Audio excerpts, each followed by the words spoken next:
On Monday, December 21st, I would like to call to order the Education Operations Committee meeting of the Wausau Board of Education. Second item on the agenda is to approve the minutes. I am seeking a motion to approve the minutes of November 23rd, 2020.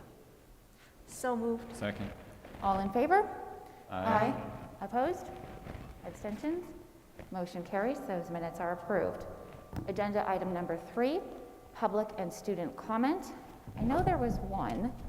I'm sure that Angie is bringing the form. There might be more.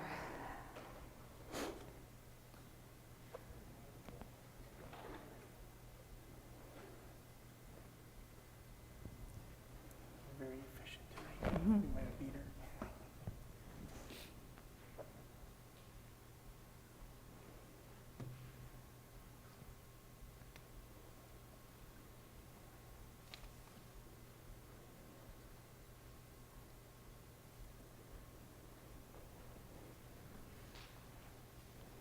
Okay, thank you. And just a couple of reminders as it relates to public participation at board meetings. This is policy 167.3. Public comment is here at the microphone. Clerk Peck will hold up signs indicating time at 30 seconds and at time.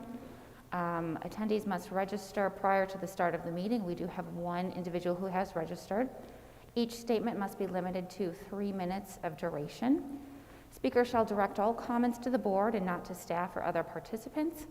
Public comments identifying specific personnel or students by name or through the use of sufficiently detailed descriptions so as to identify the individual staff or student referenced are not appropriate subjects for presentation to the school board and should be referred to the superintendent's office. Speakers bear the personal risk if anything they say during the public comment period is defamatory, slanderous, or otherwise harmful to another individual. Another comment that I do want to make, just a point of clarification, is that we did recently revise this policy to accept written comment. At the start of the pandemic, we accepted written comment directly to Clerk Peck at her email address. That has been revised. There is now a Google Doc form, and we request that people start to use that form for public comment. If you go to District on the Wausau Schools page website, and then to Board of Education, you can click on written public comment, scroll down, and there is the form right there for public comment. So we've been accepting public comment that's been submitted to Clerk Peck as a courtesy, but at some point we'll have to stop doing that and just accept the Google form. With that, Mr. Harold, Paul Harold, if you would like, please just state your name and address for the record, and you do have 3 minutes. Thank you.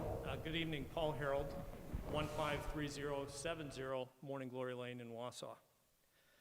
Meeting agendas ought to reflect the priorities of the district. Thus, I have concern with what I see planned for tonight. While a revised referendum proposal is being reviewed, there doesn't appear to be anything on the agenda to discuss increasing the in-person time for our students, particularly with middle school and high school. We learned just 2 weeks ago that many are not just struggling, but failing badly. While the difficult topic was well represented and there was considerable discussion, just one board member addressed the big elephant in the room. What's the path to returning to greater in-person learning? What's the plan? Marathon County COVID burden rate is less than half of what it was when schools reopened November 2nd. The premise for reopening schools was that COVID rates were a community issue and that schools properly prepared would not contribute to further spread. By our district's own data, we have demonstrated exactly that, and is clearly commendable. Thanks to the combined efforts of parents, students, teachers, support and custodial staffs and administration, we have kept our schools safe and have not contributed to community rates of infection. With this type of success, why would we not be looking at increasing in-person teaching for our secondary education students as the primary means of elevating performance?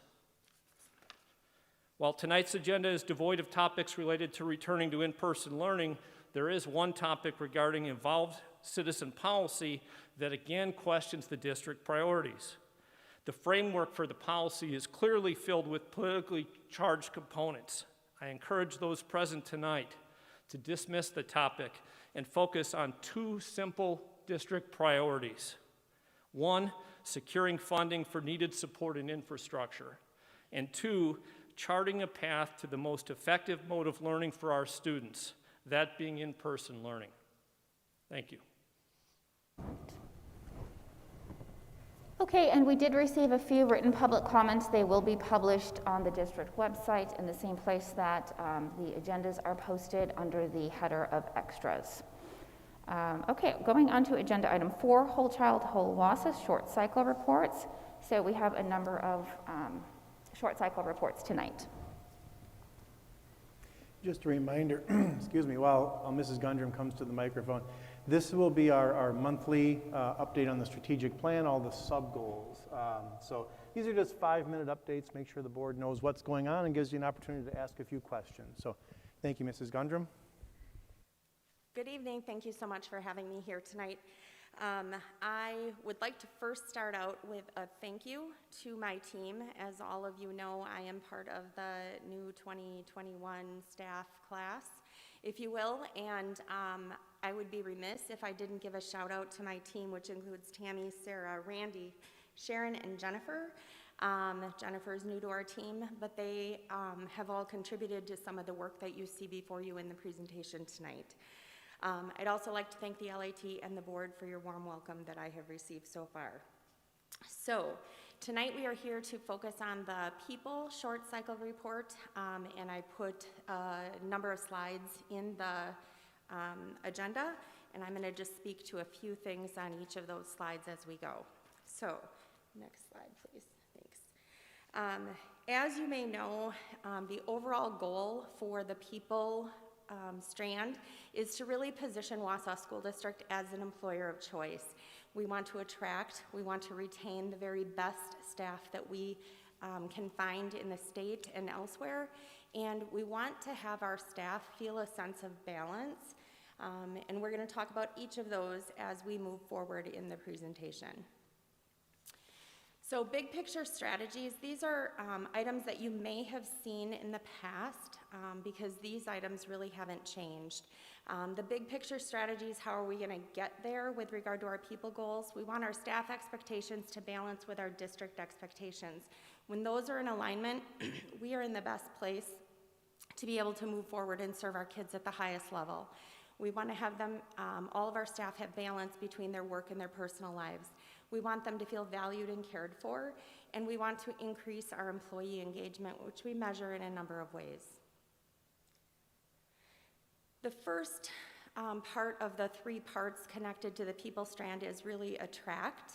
And under that strand, a number of goals and focus areas were identified. One, and honestly, I would say this may be our biggest important part of this section, is to increase the diversity of our workforce. And I have a couple of slides that I'm going to focus on that specifically for you next. But we also want to increase the number of applicants that we receive for our positions. If we are an employer of choice, we should be seeing a higher volume of applications for each of our positions overall. And so that needs to be a focus for us. And how we do that has to do with a branding process for our recruitment efforts, and that's something that we will be spending quite a bit of attention on as we move forward for this next recruitment season. Those recruitment strategies in terms of where we go, who we're looking for, how we're tapping into the right people, those are crucial. And obviously our compensation packages are a key piece of our recruitment process, and I think right now with the new model, we are positioned fairly well for that. So when we focus on diversity and talk about that, we have work to do. Very clearly we have work to do. When you look at the pie graphs that I've established here, one of the things that just jumps out at me right away is the diversity amount in our staff, and this is overall staff. I did not break down teaching staff specifically, I just did overall total staff for this graph. We are at a significantly smaller non-white staff population compared to our non-white student population. We should be getting those numbers closer to our student population. Our students deserve to be able to see teachers and other staff in front of them that look like them, that show them options for them, and they can see themselves in those futures. I'd like for them to be able to see diverse administrators. I'd like for them to see diverse teachers in their classrooms. I do think they see quite a bit of diversity in our support staff, and that isn't good enough. We need it in all facets of our employment categories. When we look at our WeCan applicant data, this is one of those areas that we said we were going to try to measure and move. I'm sorry? Do you want questions at the end of your presentation or while you're going through it? It depends. We certainly can take them along the way. I don't care either way. I can roll with the flow whichever way you want. Well, I did have a question about diversity, because this was something that we did talk about last year with your predecessors, as far as what methods were being used to increase diversity of the workforce. And I have a slide a little bit further when I finish the summary data that I'm going to talk about that specifically, so I think I might answer your question during that slide. Okay, thank you. You bet. So as I mentioned, we are trying to look at ways that we can increase the number of applicants we get per posting. I came in mostly through our recruiting season. We were on the probably tail end last quarter of it, I would say, by the time I got here in July. So what I'm sharing with you here is data from the last 3 years in terms of the number of postings we had in certified and support positions, the number of applicants overall that we had for those postings. And then down at the bottom, you'll see the average applicants per position for both certified as well as support. And I notated where that went from the year before. So certified staff, we basically were the same as we were the year before. So we did not increase, which was the goal. For our support staff, we actually dropped in terms of the number of applicants per position compared to the year before by quite a bit. And so I have some additional data regarding the certified staff and why I think some of that is happening on the next couple slides. So I'm not sure how many of you may have seen these graphs. They're not updated current. They were current as of 2018 based on data that was up until that point. These are from DPI. But they were the best representation that I could find to be able to share the message with regard to what's happening in higher ed. Part of our staffing challenges that we're facing has to do with the fact that we have far fewer new teachers coming into the programs. And so this graph takes you through an illustration from 2009 all the way up to 2017. And as you can see, Wisconsin has dropped by 30% in terms of new teachers that are coming through those programs and graduating and actually going into the teaching profession. There are a couple of other states in the Midwest that are worse than us by far. However, Wisconsin is kind of poised and caught in that same issue that many states all around the country actually are facing. This just gives the Midwest picture for you. This next slide talks about emergency licenses and permits that are requested. And again, there's probably another year or so of data, but I didn't see the updated slides for DPI yet. You'll see here that emergency licenses have doubled over this 6-year span. So why do we need emergency licenses? When we are in a position where, let's say we have a chemistry teacher that is open, and we don't have anybody that has a chemistry license in our applicant pool, we might be forced to find a science teacher that has biology and see if we can get them emergency licensed to teach in the area of chemistry. So that might be one example. Special education is the highest number of emergency licenses on this table, as you can see, and it is the one that we most often seek. So if we do not have licensed special education applicants in our pool, we are looking for the very strongest classroom teacher that's licensed for that grade level that we can find, and we will go get them an emergency license and provide a number of supports to them to be able to help them be successful in that position. So this is definitely an area that we face here in Wausau, and I just wanted to make sure that you could see some of the other areas that are a challenge across the state. So this is a slide that I was referencing before in terms of what is our future direction? How are we going to shift and change as we move forward, particularly related to our diversity of our staff? And I really got 3 main categories here that I want to talk to you about tonight. The first one has to do with engagement, and in the engagement, I'm talking about our city, our county, our regional equity work. I'm talking about community businesses. I'm talking about the leaders, the voices in the community, and whether that's specific to a diverse group or not. But in general, we need to be talking about our equity work, and we need to be talking about how we move that needle here in the Wausau area. And that group, there is a group specifically getting together to start talking about those things. And Henry Kremnitzer, I know, is part of that movement. He and I have had some pretty deep conversations about this topic, and I have said, please get me on that group. I would like to be part of that, and so that is moving forward. So I will be at that meeting from the very first start, and we need to start those conversations on a wider basis. The second part of that future direction has to do with connecting with our current staff of color. I think it's really important for us to take a pause and to engage with our staff of color here at Wausau to ask them about their experiences. Really deeply, truly listening to the experiences that they've had and talking to them about engagement. How engaged do they feel? How connected do they feel? All of those things really matter, and we need to start there, because if we find that we're not in a position where we are supporting our staff of color in the highest way possible, we have some changing to do internally, because bringing on new staff of color in an environment that's not going to provide them the support and the environment that's going to be most fulfilling to them is only going to cause them to leave again pretty quickly. So we want to make sure that we have done a pretty in-depth analysis and study of that internally, and that work I am planning to do during second semester of this school year to begin some of that. It won't be a checklist one and done. It's going to be an ongoing effort. But that's kind of the timeline that I'm seeing that in. I really needed to get here, get my feet wet, get people to understand and see my name and my face and understand kind of what I'm all about. I think I'm starting to get to that place, and so now it's time to really start getting some of the work going.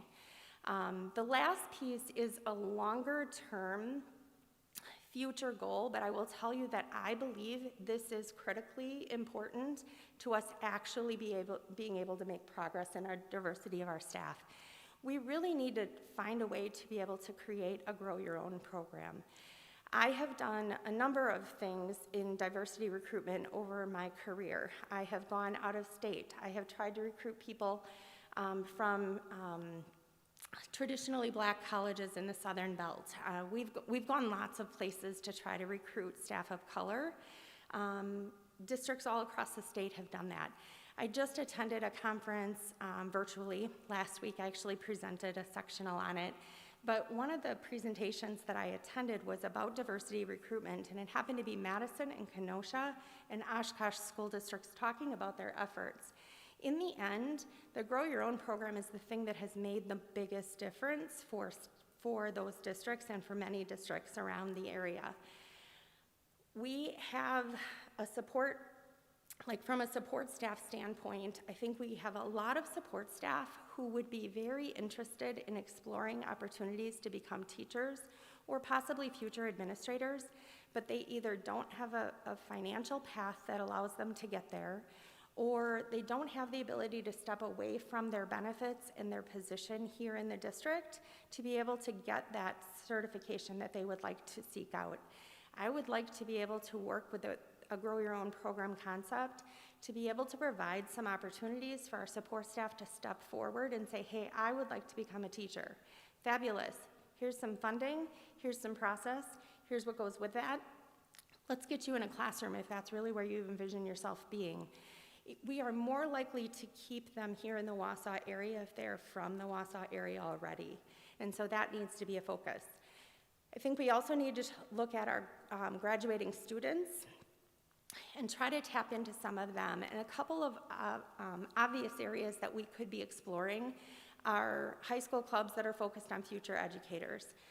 There are a number of national clubs that are focused in that area.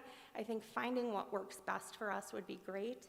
Another idea that I bring to the table is the idea of high school level mentoring or tutoring with our elementary students, being able to have some of our staff of color specifically, but really any staff at the high school that are interested in future teaching opportunities, and maybe even if they're not, to let them have this opportunity to engage and connect with our elementary students.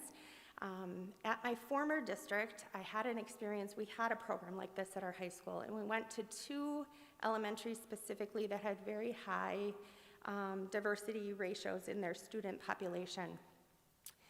There was a kid at the high school that went to one of those elementary schools and had been tutoring for a number of years, or a number of months. And I happened to be at the high school talking with another administrator in the hallway when the bus got back and they dropped off at the end of the day. And this boy, young man really, came in the front doors and he had this beaming smile on his face. And the administrator said, "So, how was it?" And he said, "Great. I realized today that I want to be a teacher." And he got a high five from the administrator, and I'm like, "That's awesome. Come see me when you get going on this process." And he went on down the hall, and the administrator turned to me and said, "I didn't think that kid was even going to graduate 2 years ago. But he's been involved with this program. He's been really getting engaged in a lot of things that have pulled him in. To hear him say he wants to be a teacher is incredibly rewarding."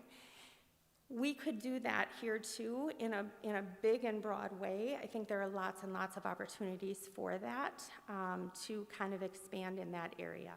So those are a few ideas. I don't know if you have other questions beyond what I've shared. I guess I will pause there in case you have specific questions about this before I move on.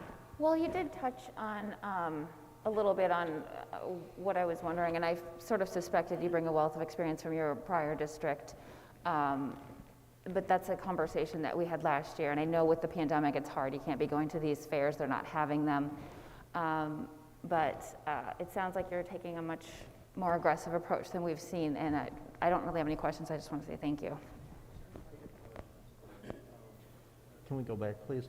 You know, I really like to grow your own, particularly oriented towards people of color, and certainly for low-income students, to give them the idea that this could be their future. Because, of course, you know, that's one of the issues we have throughout the whole country, is people not being able to see themselves in these future roles. So that's an absolutely great idea. It's a very long, slow process, though, because you've got to convince that student has to be able to get into the university. Financially, we've set up a system that makes it very hard for students that are vulnerable to get into universities, and very hard for them to finish their university work. Another leg that I'd put onto that stool is we really got to get out and recruit outside of our immediate region.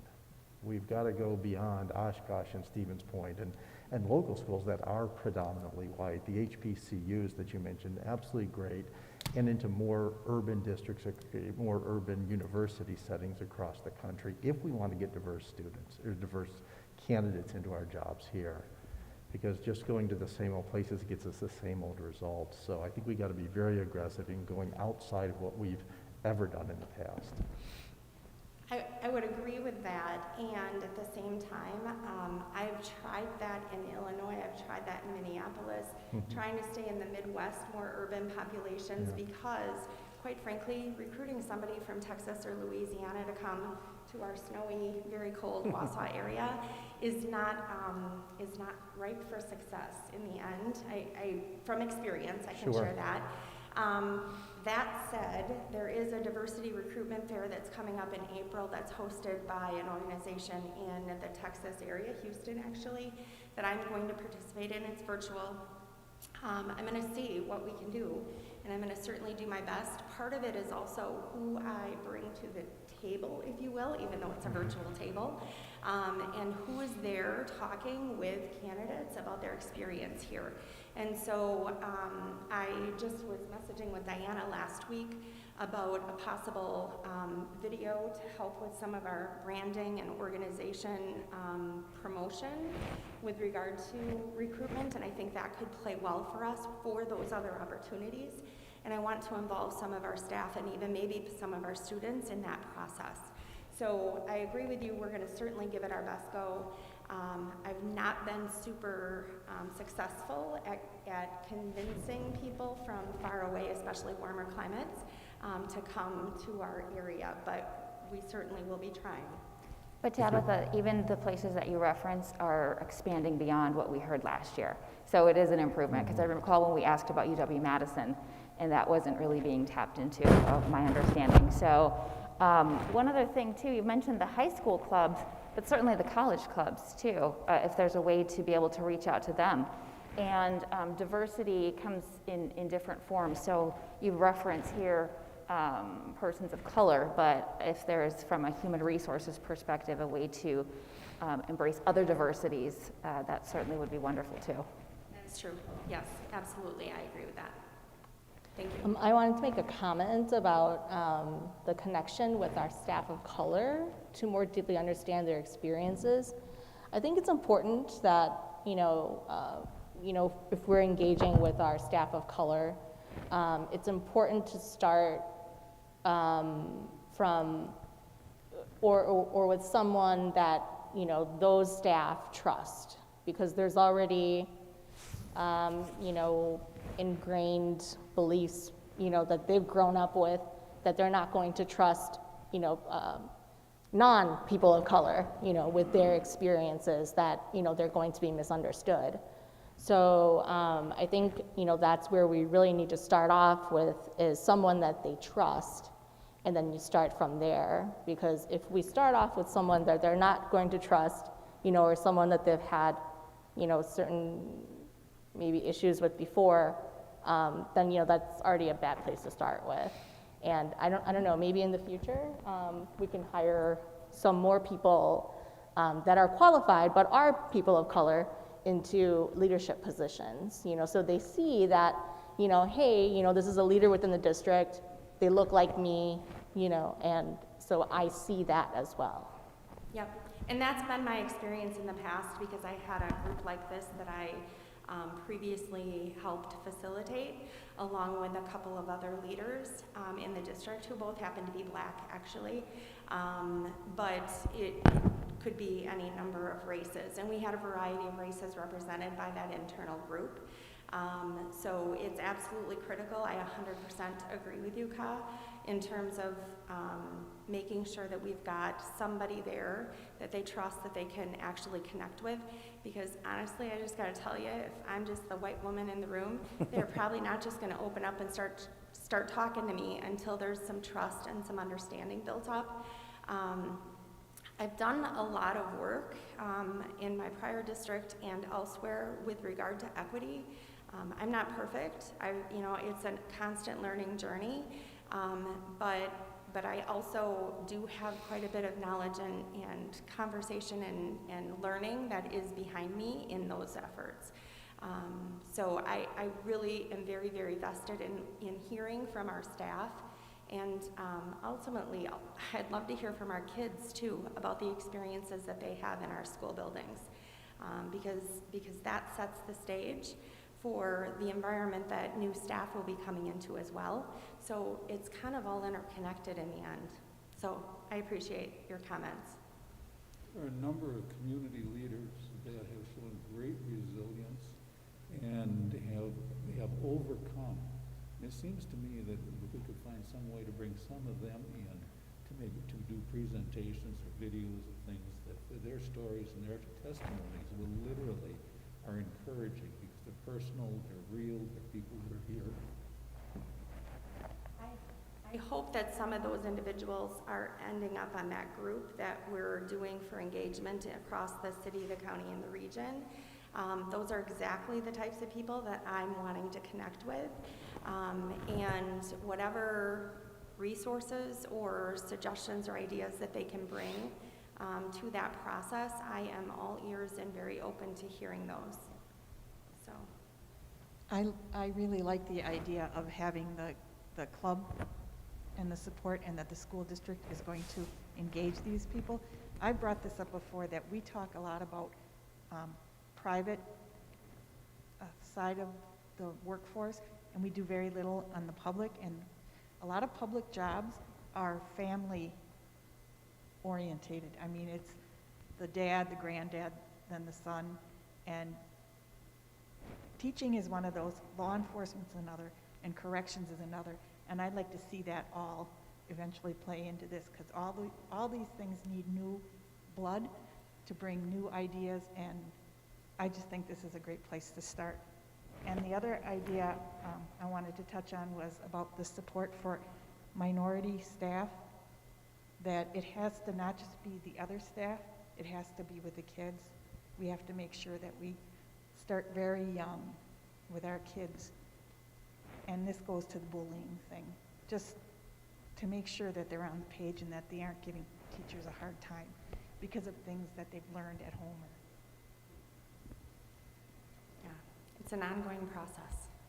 So your comment about new blood actually is a great transition into the second portion of the people strand, which is retain. And so how do we retain our staff? We need to increase our staff engagement. That's sort of old hat. We've been talking about that probably for years, but it is actually true. I mean, the more we engage our staff and the more they're involved in things, the more likely they're going to stay. Anecdotally in conversation, the topic of whether staff's voices are being heard and listened to, not always agreed with, because I don't think that's realistic, but to be able to truly believe that they were heard, their idea was given due consideration, they were involved in and part of the conversation, even if it goes another direction, that's huge in terms of engagement. And I know you've all heard from our staff over the last couple of months about kind of exactly that same topic. So I do think we need to monitor our turnover data. In the goal, there was a benchmark that was set up to try to reduce our turnover by 3% each year. So that was pre-established, that was there as I entered. I have to tell you that because I came so late, we pulled some turnover data. We're going to talk about that, but I'm not sure that we've made necessarily the gains that I would have liked to have seen here.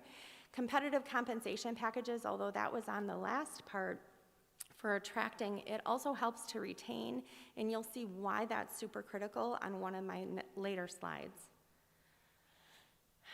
We pulled some information from the school perception survey. This is a survey, I think, for those of you who've been board members for a while, you know that we use them for our engagement process.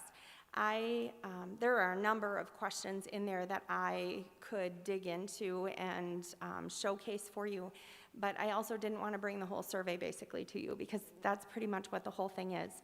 I pulled 5 specific survey questions that I thought you might be interested in. I'm proud of our district. I would recommend this district to others seeking employment. It would take a lot to get me to leave this district. I feel supported by leadership when I make a decision, and I feel valued by our community. I think those are really telling questions on their survey, and I think the ratings that are up there are pretty good.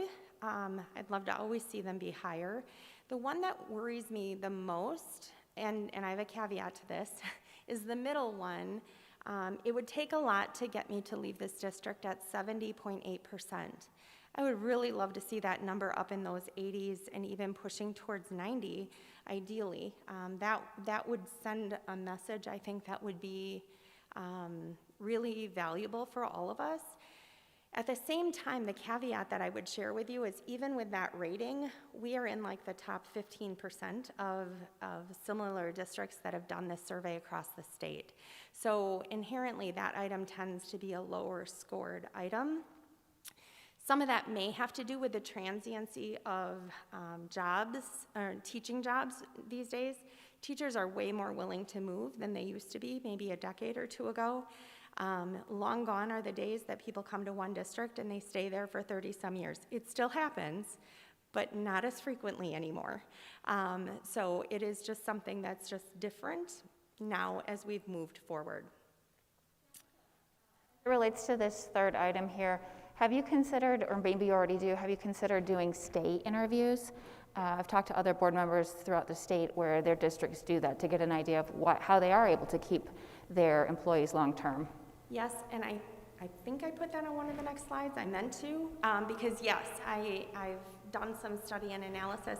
It was actually in our goals from last year, but I think the intention was they were going to start those kind of in the spring, and then of course we had this pandemic that sort of came across our table, and those did not fully get implemented. So that is an area that we'll be looking at.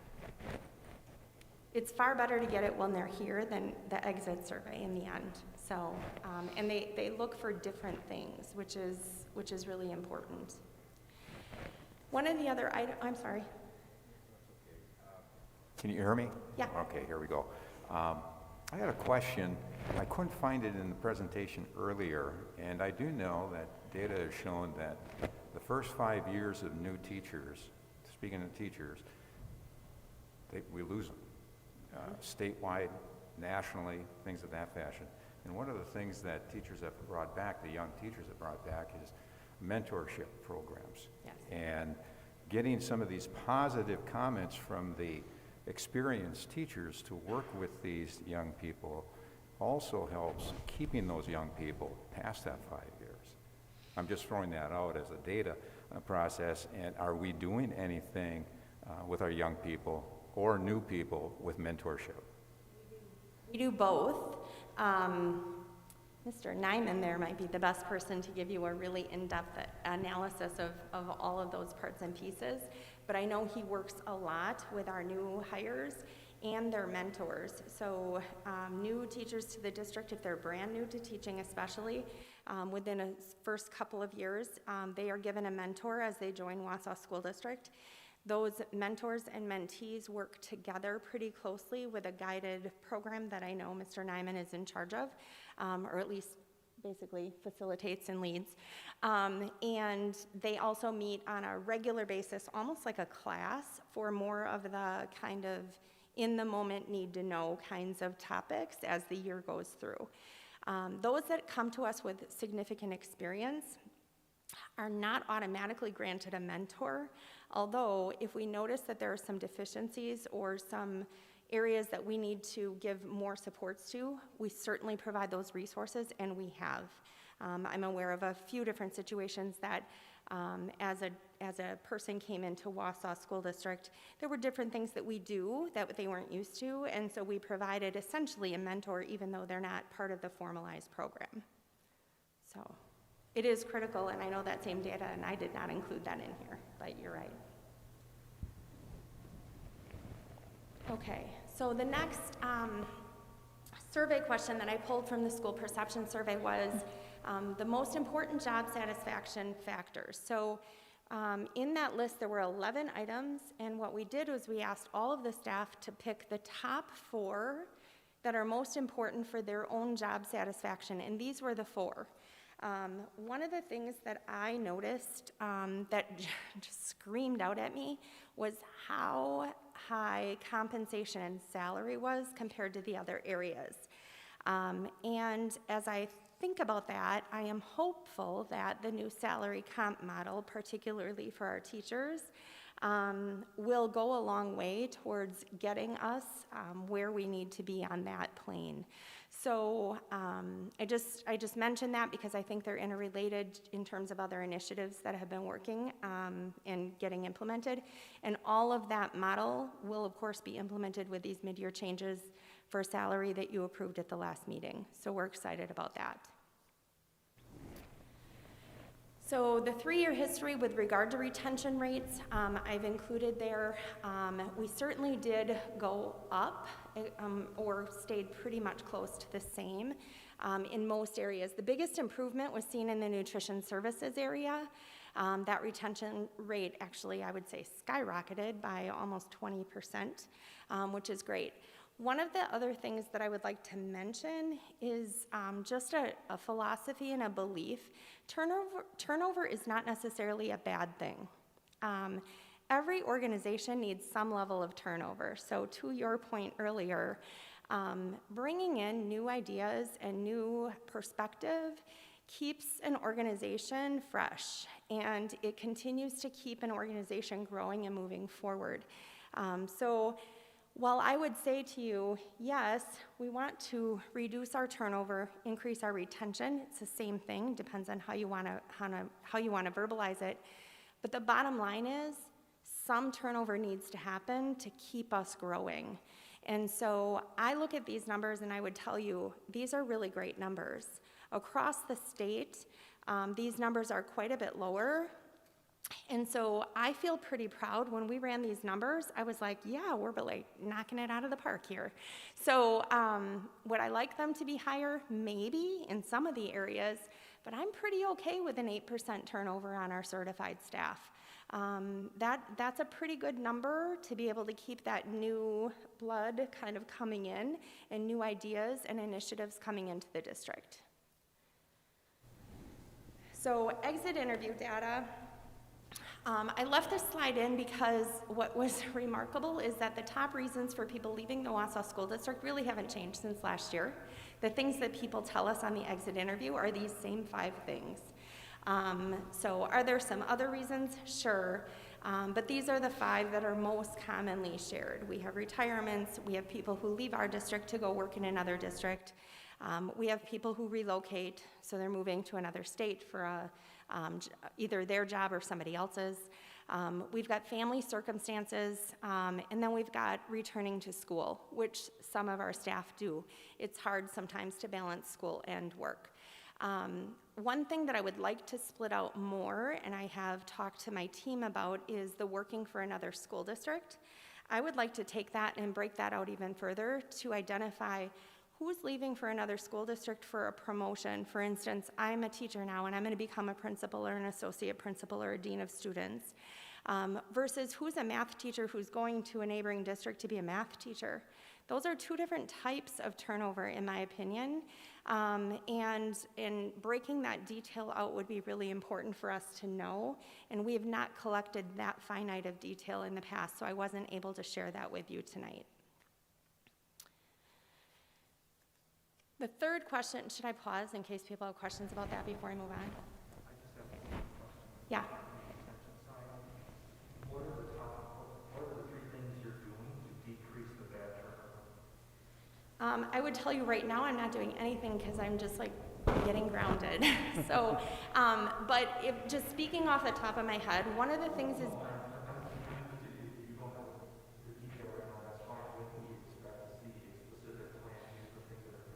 well, I kind of have in my head, it's just I didn't think about it from the standpoint of a slide up here. One of the biggest things we need to do is really focus on our relationships and engagement and listening to staff. I have worked really hard since I arrived here to build a relationship with the WEA leadership, to try to be really responsive and engaging when we can't be together. It's hard when I can't go out into a building and just meander through hallways and stop in and talk to people. It makes it just that much harder to do that engagement and to really build those relationships. But I think we've been making some good headway. I've personally been making some good headway that way. So I think that's one of the key things. The second thing really is, what are we doing with our staff engagement survey data? So Dr. Hiltz and I had a conversation about this just this afternoon, and actually another one last week. So we've got all this great data, and it's broken out by building, and it's broken out in other ways. What have we done with that data then in the buildings once we've received it? So how is that being shared back with staff so that they see, here's what you told us, and now based on here's what you told us, what should we do about that? And engage in that deeper conversation. I'm not saying that's not happening for sure, I just don't know if it's happening. And I think that that is a critical thing that we need to make sure that we're doing. I also talked to Dr. Hiltz actually about a week or 2 ago about, specifically for me and our human resources department, getting some feedback from staff by creating a type of a survey. I'd like to do a survey that's with our leaders to say, how are we doing? Are we doing the right things? What things do you want us to keep doing? What things do you want us to change or stop doing, maybe? Because, I don't know, it's annoying, or I don't know, it's not serving a purpose or a value. But for our staff, we need to ask similar types of questions so that as a human resources department, we can be the best that we can be in serving our staff needs. And so if we do that well, I think some of that engagement happens naturally, and I think we have staff who start to see Wausau as a place they want to stay, not a place they might want to leave. And again, our retention rates are good. They're very, very good. But we want to decrease the bad turnover. I'm okay with the good turnover. If people are gonna go be a principal and we don't have an opportunity for them, good for them. We trained them well, and I am so happy that they get that opportunity to grow. I don't want them to go be another math teacher elsewhere. I'd rather that they stay here. So those are the three, relationship engagement, staff survey, data action plan, and actual HR department survey. yes, I mean, that, off the top of my head, those are the things that I've been thinking about and talking about, yes. Yeah, you bet. Balance. Balance is so critical, and right now it's a concept that I've really been pushing with our staff. In the HR newsletter that we just sent out at the beginning of this month, my introduction article was about refilling their tank. I talked about the old adage that you can't drive far on an empty gas tank, right? Well, I'm hearing a lot of empty or very close to empty gas tanks right now. And it has been an incredibly grueling 9 months. And our staff are knocking it out of the park. They are showing up every day. They are doing some of the hard work every day.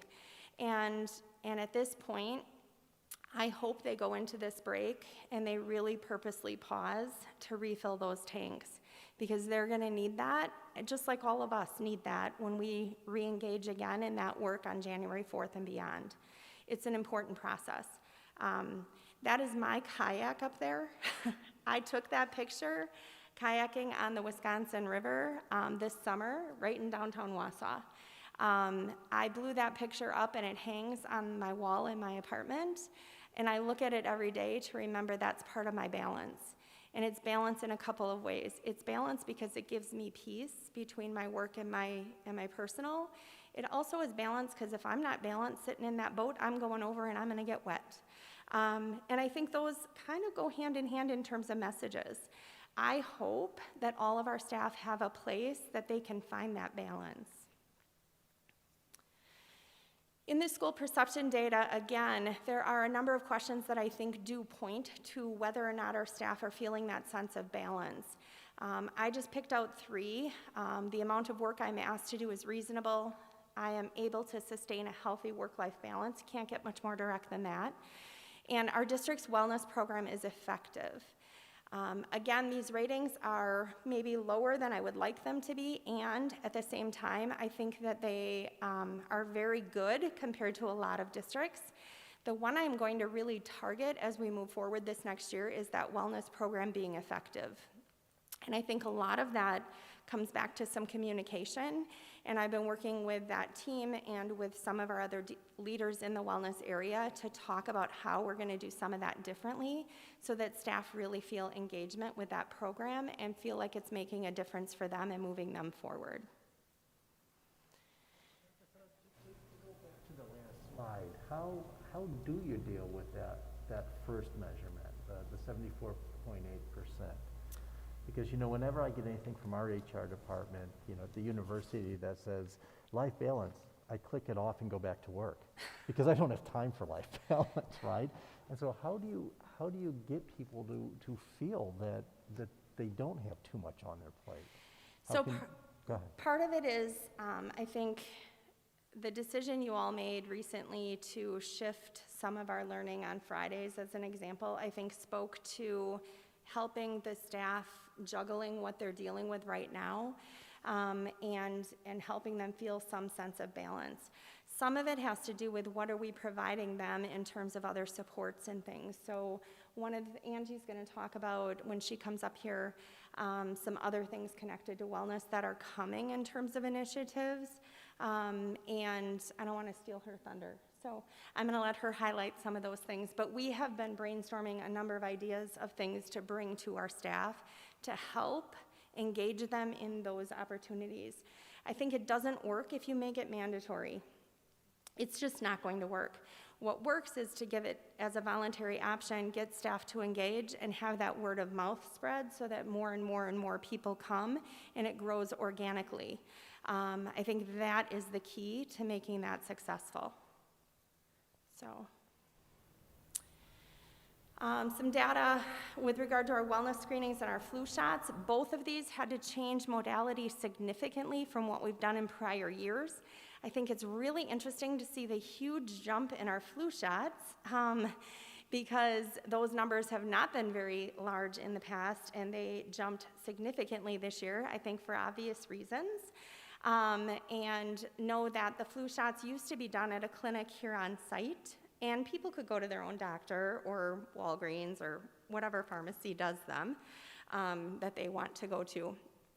But this year, they could only get them by going to their doctor or to go to one of those other providers, and many, many, many chose to get that done.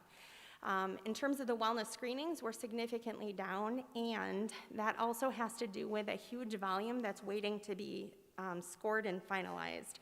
So this just shows how many have been processed.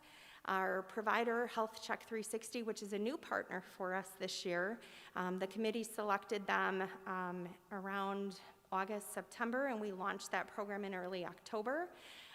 Had an option for you to get a test kit mailed home. You could poke your own finger and send in your blood sample. You could go to the doctor, or the third option is you could go to Aspirus, to their clinic there, and they would do a blood draw and do those same tests.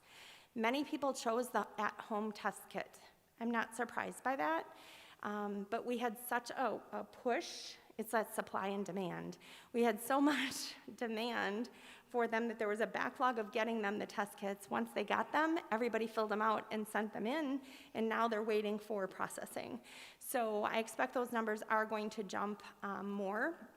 I just am not sure if we'll get to the same numbers we've seen before. We are seeing people earning their points in lots of other ways. And then I would be remiss if I did not include some information about COVID, because I feel like this has sort of been my life and many people's lives in the last number of months. So this is a grand total of information from our staff only. I did not include student information here. The data is from September 1 at the beginning of this school year through December 17th, because I had to cut it off when I was finally sending Cassie my presentation.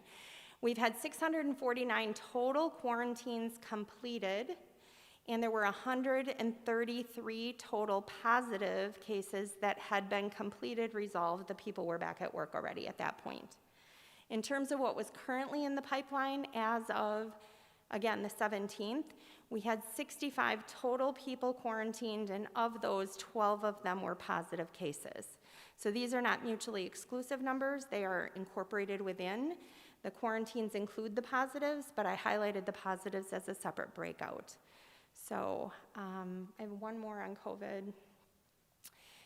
This has to do with the type of reason why somebody was off. And I will just tell you right now, if any of you are mathematicians, these numbers do not add up to the total. And the reason is because sometimes we've had people that are off for more than one reason at the same time, or they're stacked and they're off right now because maybe a family member tested positive and then they end up testing positive, so there's like a 1-2 punch kind of process.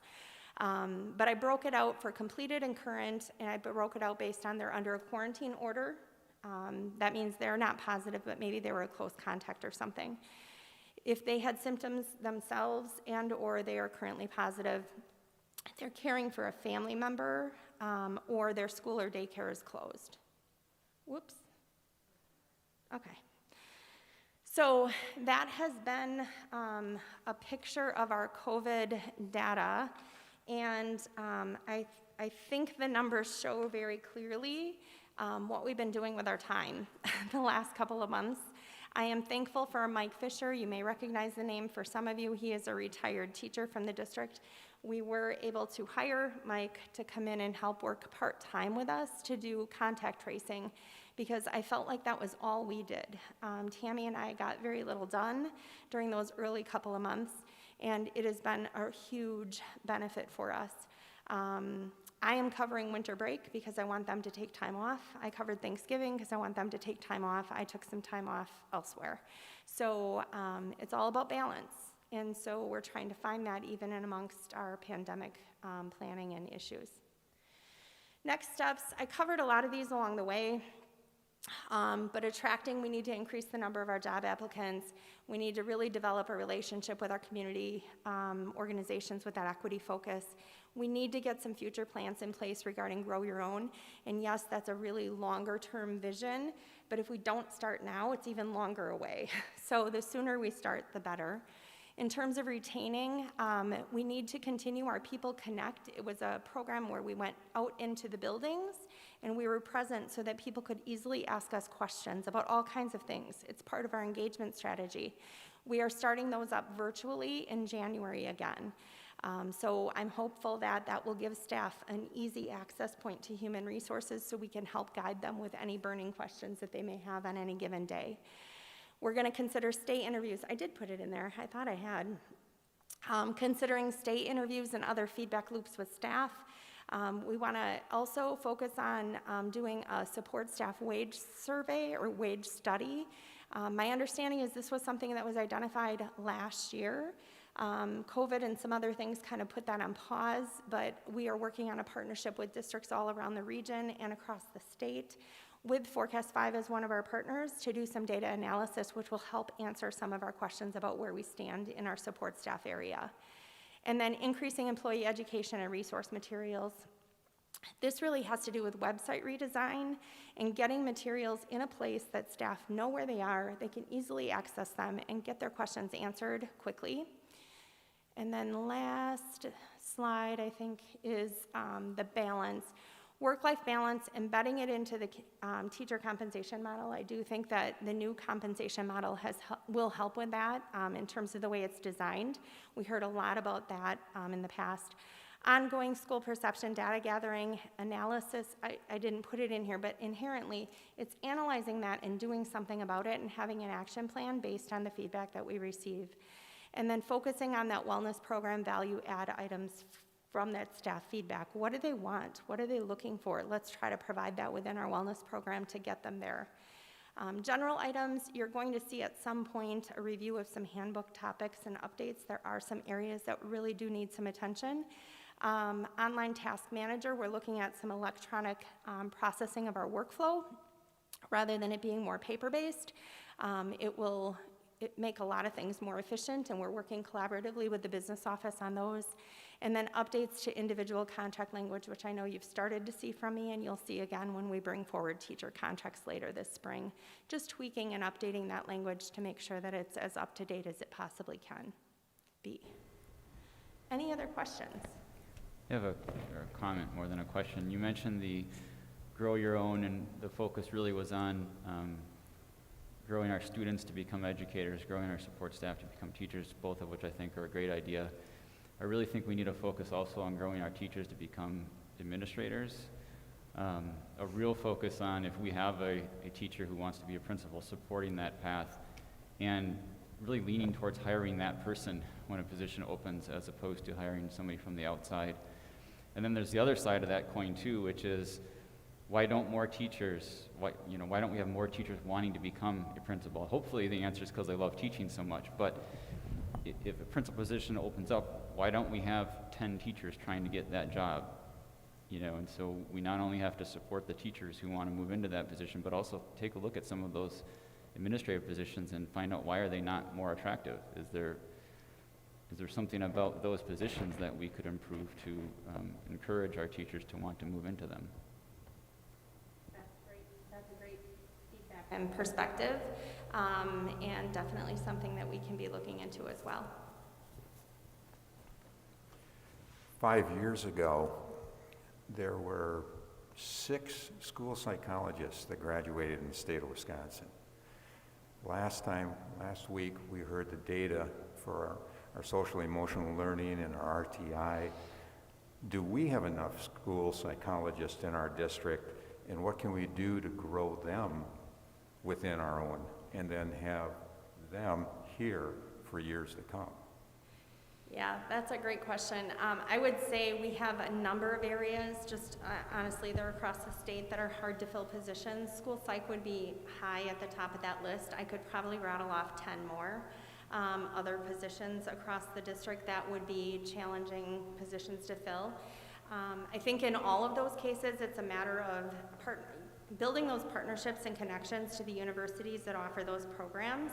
One of the things that I do find effective is when I have partners, like for instance, I used to be good partners with Whitewater. I would actually go to Whitewater in person and do employer roundtable kinds of things with the graduating students, getting that engagement, helping tell the story about who I was and what my district provided for them.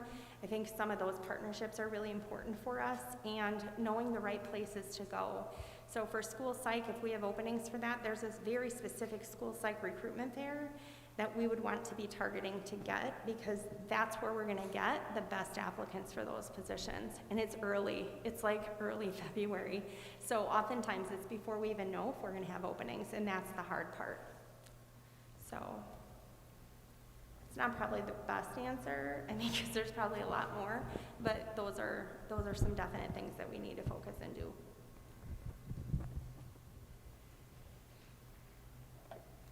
Thank you, Tabitha. Thank you.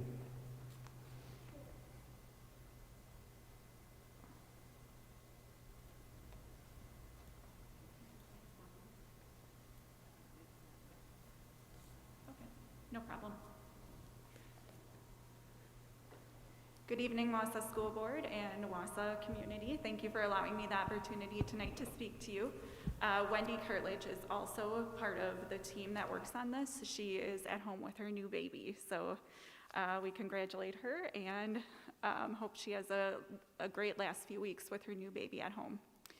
I'm going to present on the staff wellness goal. It's goal 2 of the wellness strand.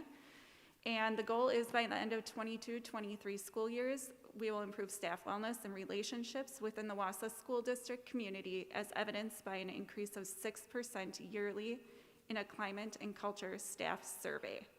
So as we go through this presentation, I'll talk to you about 2 staff surveys that we've completed, and we're looking forward to doing them again this year and then in the fall, so we can get a kind of a better picture after the pandemic's all over. So right now what's going well is we continue that new staff orientation that's been beefed up quite a bit in the last few years.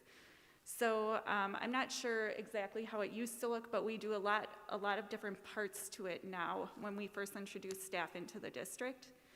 One of the things that we do is a CPI verbal de-escalation technique portion. So what this does is it gives all of our new employees some skills and tools to use when they encounter some student behaviors in the school district. That has been received very well. Mike Immel, who is our behavior specialist, teaches that directly to them every month when we have staff orientation. We also teach them about restraint and seclusion, so that has been updated just this past year, and we want to make sure our new staff get that as well. We do our ATLAS, which is our intruder training. We do that right at our new staff orientation as well. We do update that every year as part of our coming back ceremonies to the schools, but we have staff starting all year long, and we don't want to miss any of them, especially when we're talking about something as important as intruder training. So they receive that directly from Randy Lewandowski, who has been trained in ALICE. And then also, you know about Leader in Me. You've heard me talk about that a lot. I wish we were in the midst of that program. However, the pandemic had other plans. So we've slowed that down quite a bit. We've responded to staff who've said, right now we need to figure out how to teach under the circumstances we're in, and we can't start a new program.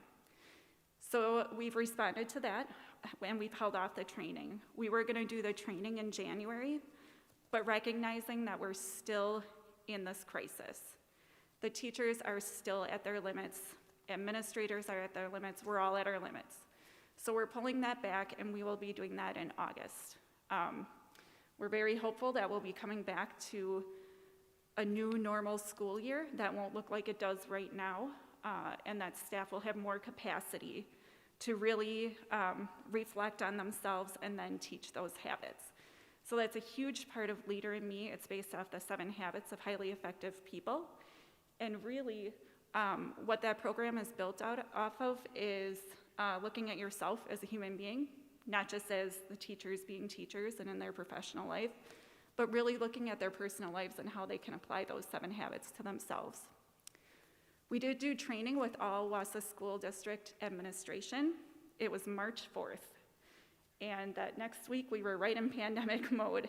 So we did get that training done with administrators.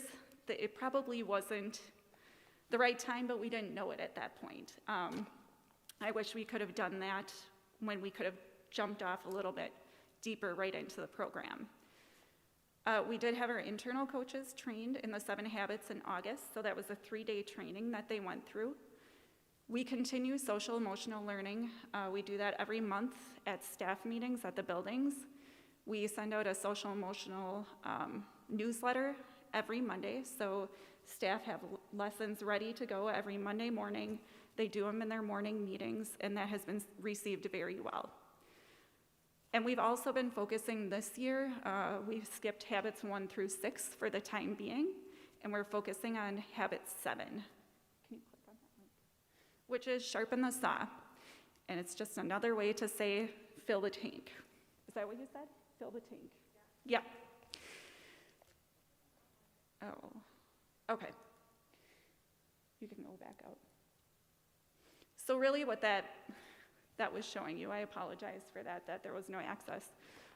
What that's showing you is how our schools, our different buildings, are trying to focus on teachers sharpening their saw. And when we say sharpen the saw, it's really about work-life balance, just exactly what Tabitha was talking about a few minutes ago. Sharpening the saw focuses on the mind, body, spirit, and heart, and how all 4 of those things have to be working well in order for a person to be working at 100% capacity. So you can enjoy the slideshow I had connected there at your own leisure. There's lots of photos of staff doing what they do every December, trying to build that climate and culture within the building, that excitement for the holidays. There's lots of dress-up days, that type of thing. But our administrators have also given our teachers opportunities with calming techniques, with meditation, with yoga. I believe Zumba, they have some Zumba classes. So our administrators are really doing a lot of work in trying to figure out how we can help our teachers with their work-life balance. That first measure is talking about the staff perception survey. Tabitha touched a lot on that one, so I'm gonna go right to the measurable results assessment. So that's called the MRA. It is part of the Leader in Me program. So every May, we will give the measurable results assessment.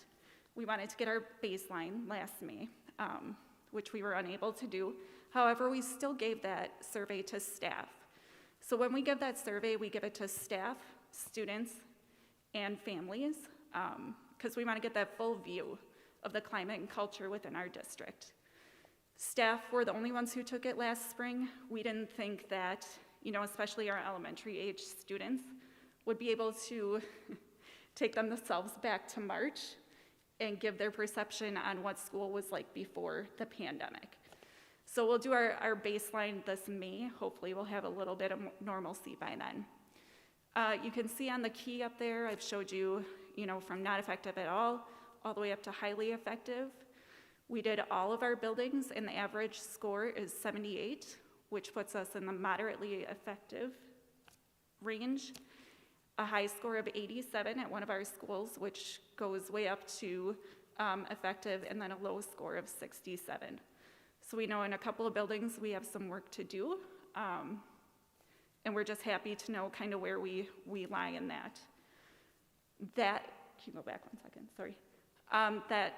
That assessment for staff focuses on staff empowerment and staff fulfillment. So the questions are based on those 2 areas. So some of the barriers that we are encountering,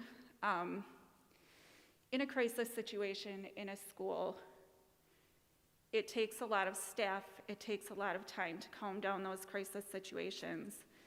That's where we have that CPI, de-escalation technique training, that's where that comes in. However, it's still very traumatic to everybody involved in a crisis situation. And we know that in order for our staff to feel comfortable and like they can move on from a crisis situation with a student, that they need time to debrief and that they need time to de-escalate as adults. We're continuing to work on that piece, that we know that's an area that we have to work on and we have to find solutions to. That's a large area that special ed staff and special ed administration are looking at. The time for staff training has always been one of the barriers that we've encountered. That's no different than anywhere else. What kind of makes schools different is that, especially with paraprofessionals who we know need all the training plus some, they're with students at all times while they're at school. I talked last spring, we had some silver lining with the pandemic where we had paraprofessionals who weren't working, so we were able to give them some training that we wouldn't have normally been able to give them. We continue to look for ways to problem solve how we're going to get them training in the future. They will be involved in Leader in Me training this summer. We're using grant funds to pay them to come into training. We know as Leader in Me is going to be the foundation of everything we do moving forward, and we need everybody in our buildings to be trained in that in order for that foundation to be strong. And then just in general professional development time, we have quite a bit in our school district and we're very lucky for that, but there's a lot that we need to train our professionals in, so that's always one of the barriers we encounter. And then I also put up there continued funding for social emotional curriculum and trainings. Leader in Me, just like every other program, comes with a price tag, which we were able to use grant funds for. The grant ends on December 31st. So we're always looking for ways to fund in the future. Next steps, as I had talked to you before about the surveys, we'll be doing the measurable results assessment in May. Staff perception survey, April, is that correct? April. Yep, so we have those right around the same time frame. The Leader in Me training will happen in August, so that will be during professional development days right at the end of August, which are August 30th and 31st of this year. Again, continuing to search for the funding, continuing that new staff orientation training. If we get suggestions from staff on stuff they feel they need, we a lot of times hear about classroom management and how they could use more training in that. We're always looking on ways that we can preload them before they come into the classroom with a lot of those skills and tools that they'll need.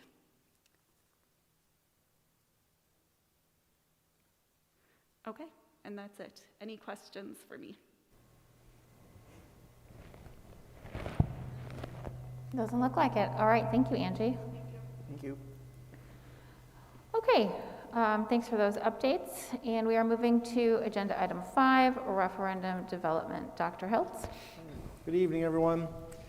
So obviously we went to a referendum in November. We learned some things. We did our community survey to try to figure out what is the proper project.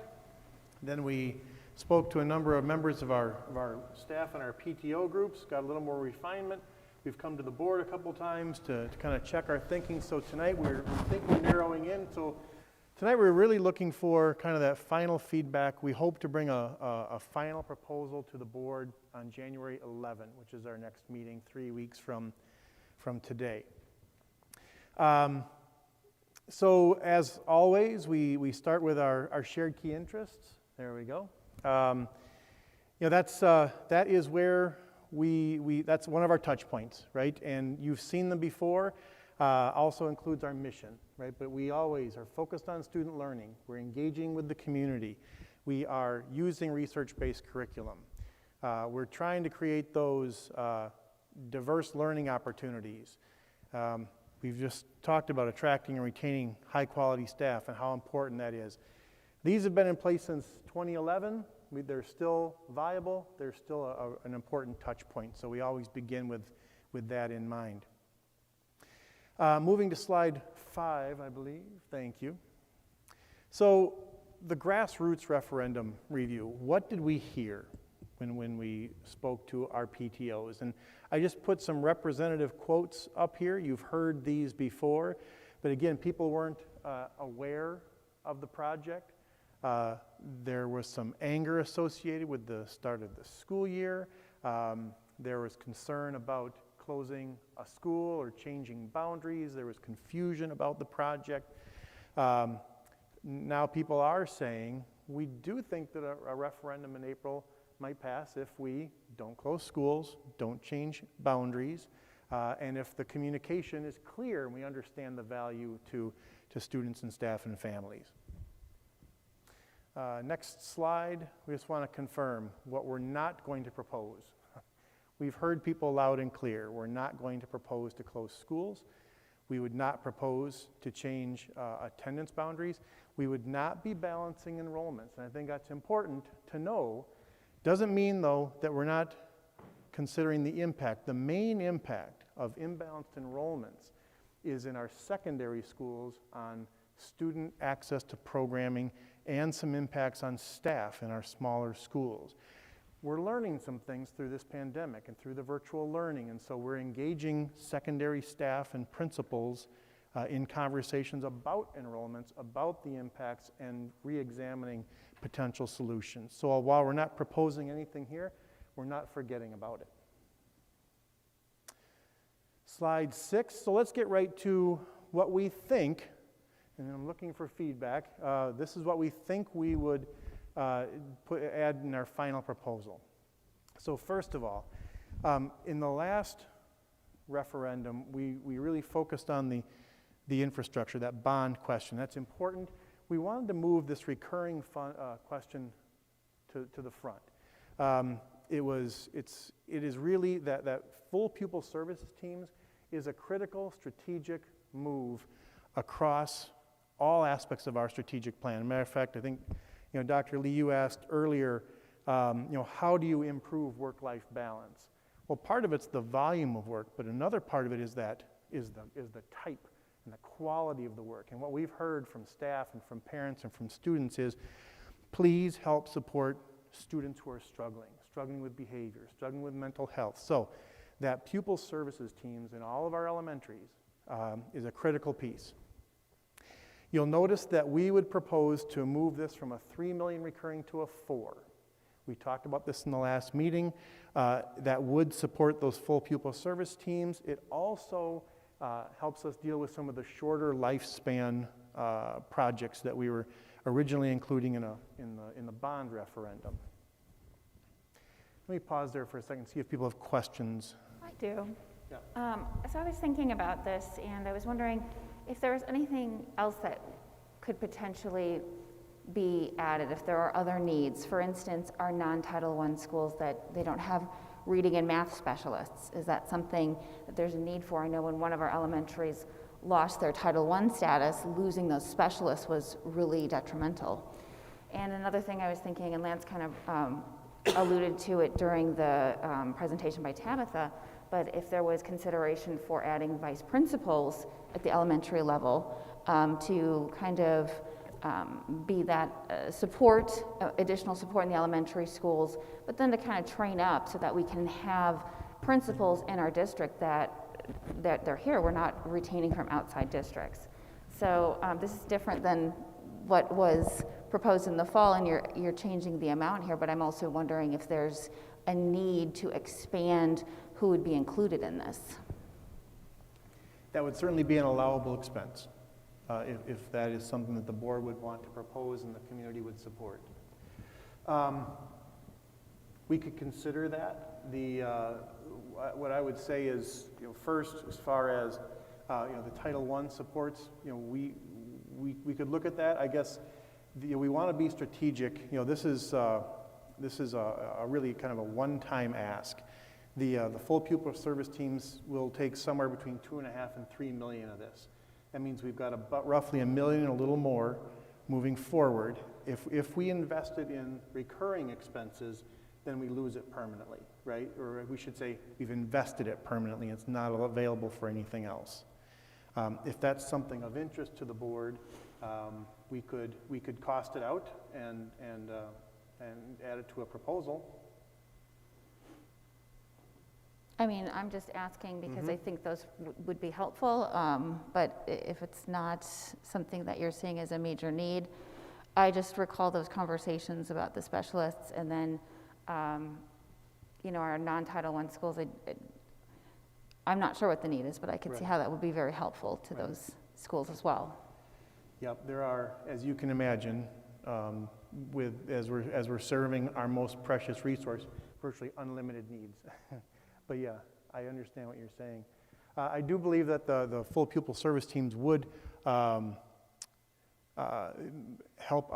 all of our schools, you know, including whether they're title or not, be more successful because, you know, the teachers would have more opportunity to teach as opposed to, you know, maybe dealing with other social, emotional, or mental health or behavioral issues. Then can you clarify why, again, the from 3 to 4? So what's that additional 1 million? So that would be for some of the ongoing structural needs. It could be related to, you know, technology upgrades. Could be related to deferred maintenance. Frankly, it could be related to attracting and retaining staff. It could be, we typically, and maybe Mr. Tess could help me with the wording, in a recurring referendum, what's the normal phrase that districts use? You know, yeah. Operational expenses. Yeah, just, Sure. Some districts are more vague than others, depending on what the taxpayers demand. Some districts go out and ask for, Madison is a perfect example. I think it was 7, 8, 9, 10 for a total of 33 in the last year or something like that for operational expenses as they go up. Keep in mind that the year we're in the middle of right now, the state legislature, through the state budget that they passed, offered an increase of $179 per student.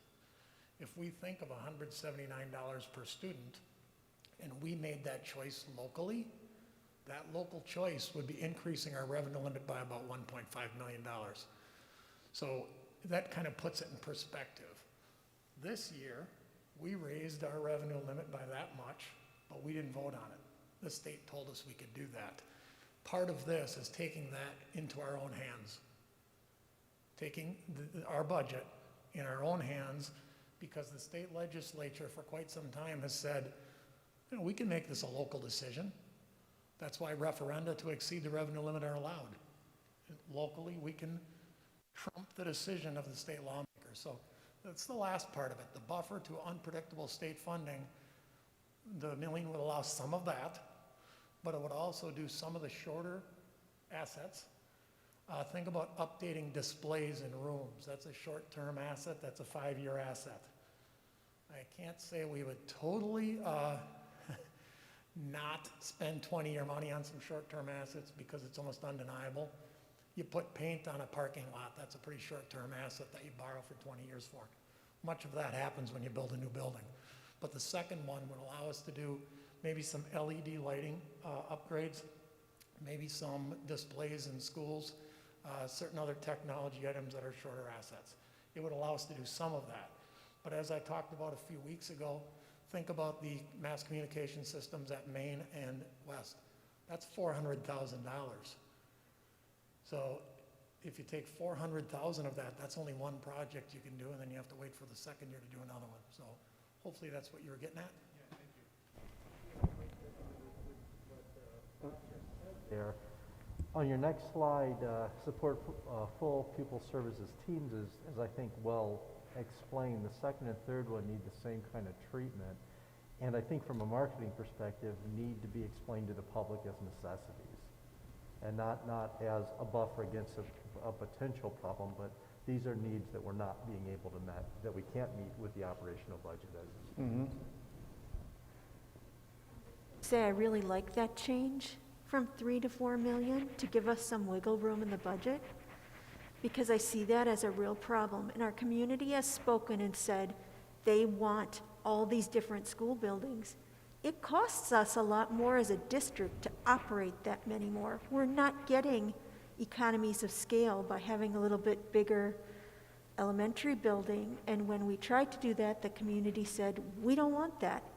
So I guess if you want to have neighborhood schools that are fairly small and have more of them, and that's an important thing for Wausau, then it's probably going to cost us more, and we need a little wiggle room in the budget for those kinds of operational expenses.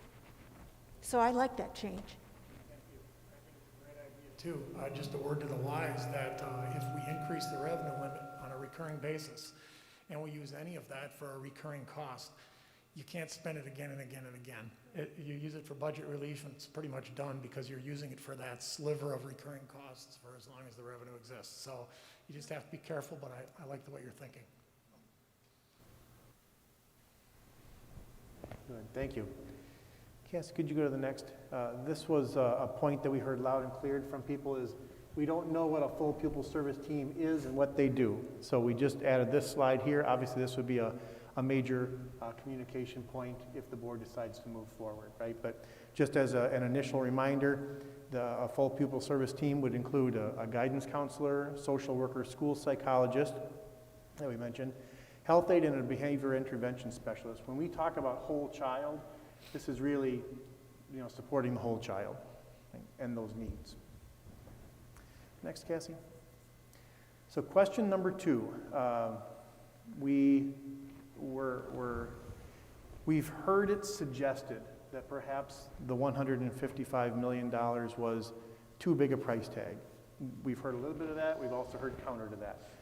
So I wonder, right now we did some reviewing. There's a number of adds and takeouts. Of course, we would not be proposing to build a new grant. That saves us $15 million, but we also have to add $8 million to John Muir to make up for no enrollment. We also have to do a lot of work to grant to bolster some of the older, to keep that building viable. It's a 110-year-old foundation. We have to invest in that as well. We would have to do additional work at Horace Mann if we're going to make that space viable for Montessori school. You'll see it in the heading here. We have been exploring the possibility of building a new school for Montessori. It would be somewhere in that $16 million range. That would allow Montessori to expand from K-6 to 4K 8th grade. We've also looked at renovating Horace Mann to support that same grade range from 4K to 8th grade. So we could do it and stay in Horace Mann. And frankly, based on the conversations we've had over the last couple of years of trying to be more efficient, I am a little troubled about potentially adding yet another building. So I'd be open to some feedback about that. And I don't know if that's if people have thoughts on it they'd like to share now. Could you remind us how many students there are? 77, I think. Right. 77? Last year in the Montessori school there were 100 and, we just looked this up today, 114. 115 and now it's 77. Yeah. 70-something, yeah. Yeah. Montessori experienced a larger than average exodus of students this fall. It's a hands-on learning, and so that they kind of, so that makes some sense. So right now we're about, roughly 80 students. Well, I know a couple of things with Montessori, which I mentioned last week, were the space issue. They aren't able to operate under the Montessori method the way that they're spread out. They would like to expand up through 8th grade. And I think that it would be ideal if we had Elizabeth Channel or somebody from the governance board that could speak to that. I feel like we would be premature to dismiss any discussion about Montessori without actually hearing from them. Okay. And Mrs. Sheridan has met with Mrs. Channel and the Governance Council on a couple of occasions. They've also met with folks from Nexus. Clearly their wish would be to have a separate school. There are plans to renovate Horace Mann, that would meet many of their needs, and we could continue, because right now we found a couple of lots, frankly, that we could purchase. But the locations are not ideal. Again, it's yet another building. And I think and we will bring more detail to you about this, about this proposal, about the Montessori situation. We could make their situation much better, much closer. It would not be ideal, but it would be much better. So we can bring that proposal to you in a little more detail. The 40 to 50,000 square feet, years ago we were talking about with the current grade configuration, that they were shooting for about 140 students. With the 40 to 50,000 square feet, how many students from 4K to 8 do you think that would be? Pardon me, I'm going to see. We have Mr. Schoner from Nexus here. I don't know, Steve, do you happen to have an estimate on the number of students that could be served in a 50,000 square foot Montessori?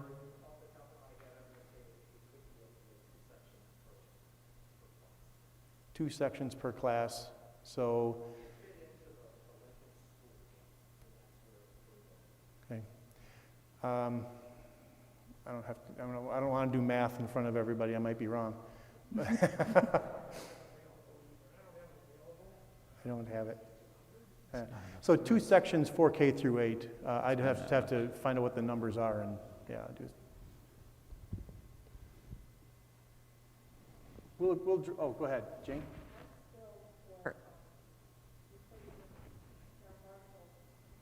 That's where we could put the new Montessori.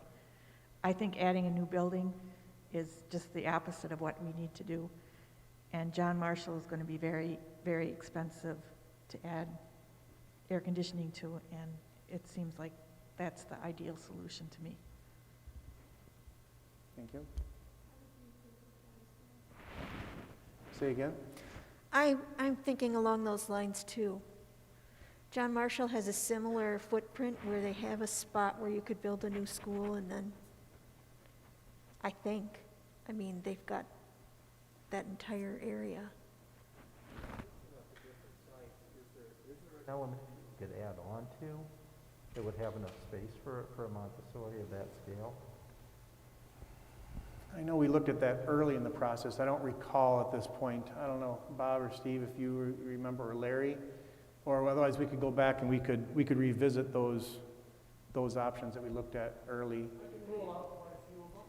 You can rule out quite a few of them if you left with your South Mountain, Hewitt, Texas, Maine, maybe, but you're not left with very many of them. You rule out all of them that are in town, right? The ones that are in town, you quickly rule out if you really want what Montessori wants, right?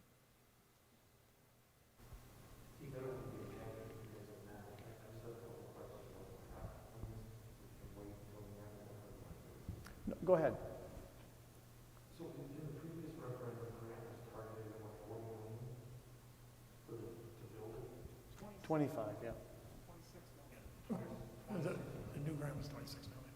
Okay, so take the 26 off of the ask for the 156, I think is what the one we did over 130. So what builds back up then? Okay, hearing what you're saying, I think I can answer a lot of that before you even ask it. Let me give it a shot. For example, the grant, we subtract. Here's where I'm going. Yep. So you know, my question is, why, or did we not look at just continue building a grant without closing another school?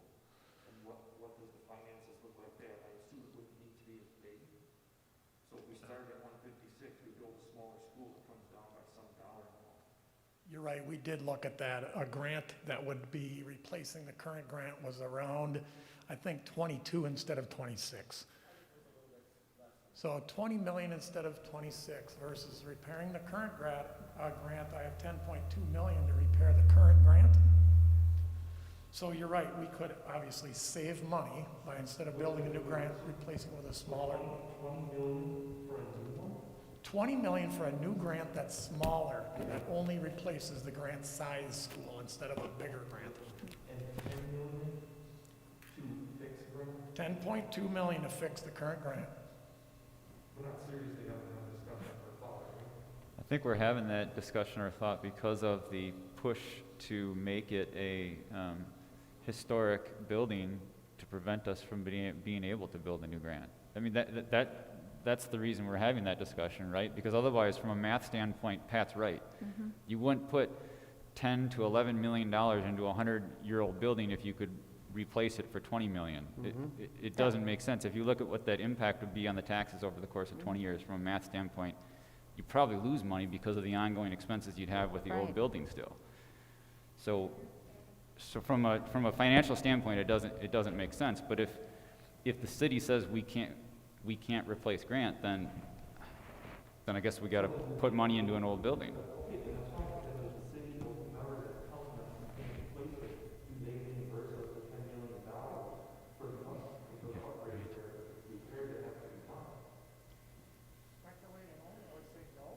Wouldn't. I would also say that it's not done yet what the city is doing with the designation of Grant as a historic site. It's got to go to the city council yet, and that's the final step. And we haven't really weighed in on that as a board. So when do you plan on doing that? Because to me, we should be solving that problem quickly. If you guys make this decision, here's the impact of the whole year. We hear from you. That officially, that we don't want to make Grant a historic site, I would certainly take that to them. I haven't heard that officially yet. We could take action on that. I have told the city council this, plan commission this. I've said, we've been out in the community quite a bit, and it's pretty loud and clear from the people that we've talked to, they want to preserve Grant. And I leave it at that. And they've been listening to board meetings like this, and they know we're kind of tending towards not closing any schools and not building new schools and not redrawing boundaries. And I'm very careful to say to them that it's not my decision, it's my school board's decision, but I'll tell you what I know and all that stuff. So we have. Not making Grant a historical site. I'm not saying don't do that. I'm suggesting to the city, whatever. If people want to do that, that's fine. Probably a great idea. But the cost that comes with that then needs to be discussed and the implications thereof. When you talk about putting $11 million into that building and then looking at what the ongoing expenses would be, I mean, I shouldn't answer this because it's out of my area of expertise, but I have to imagine over the next 20 or 30 years that 100-year-old building is going to cost us even more than the brand new building would. So pretty soon that 11 million is a lot more than 11 million. I mean, it.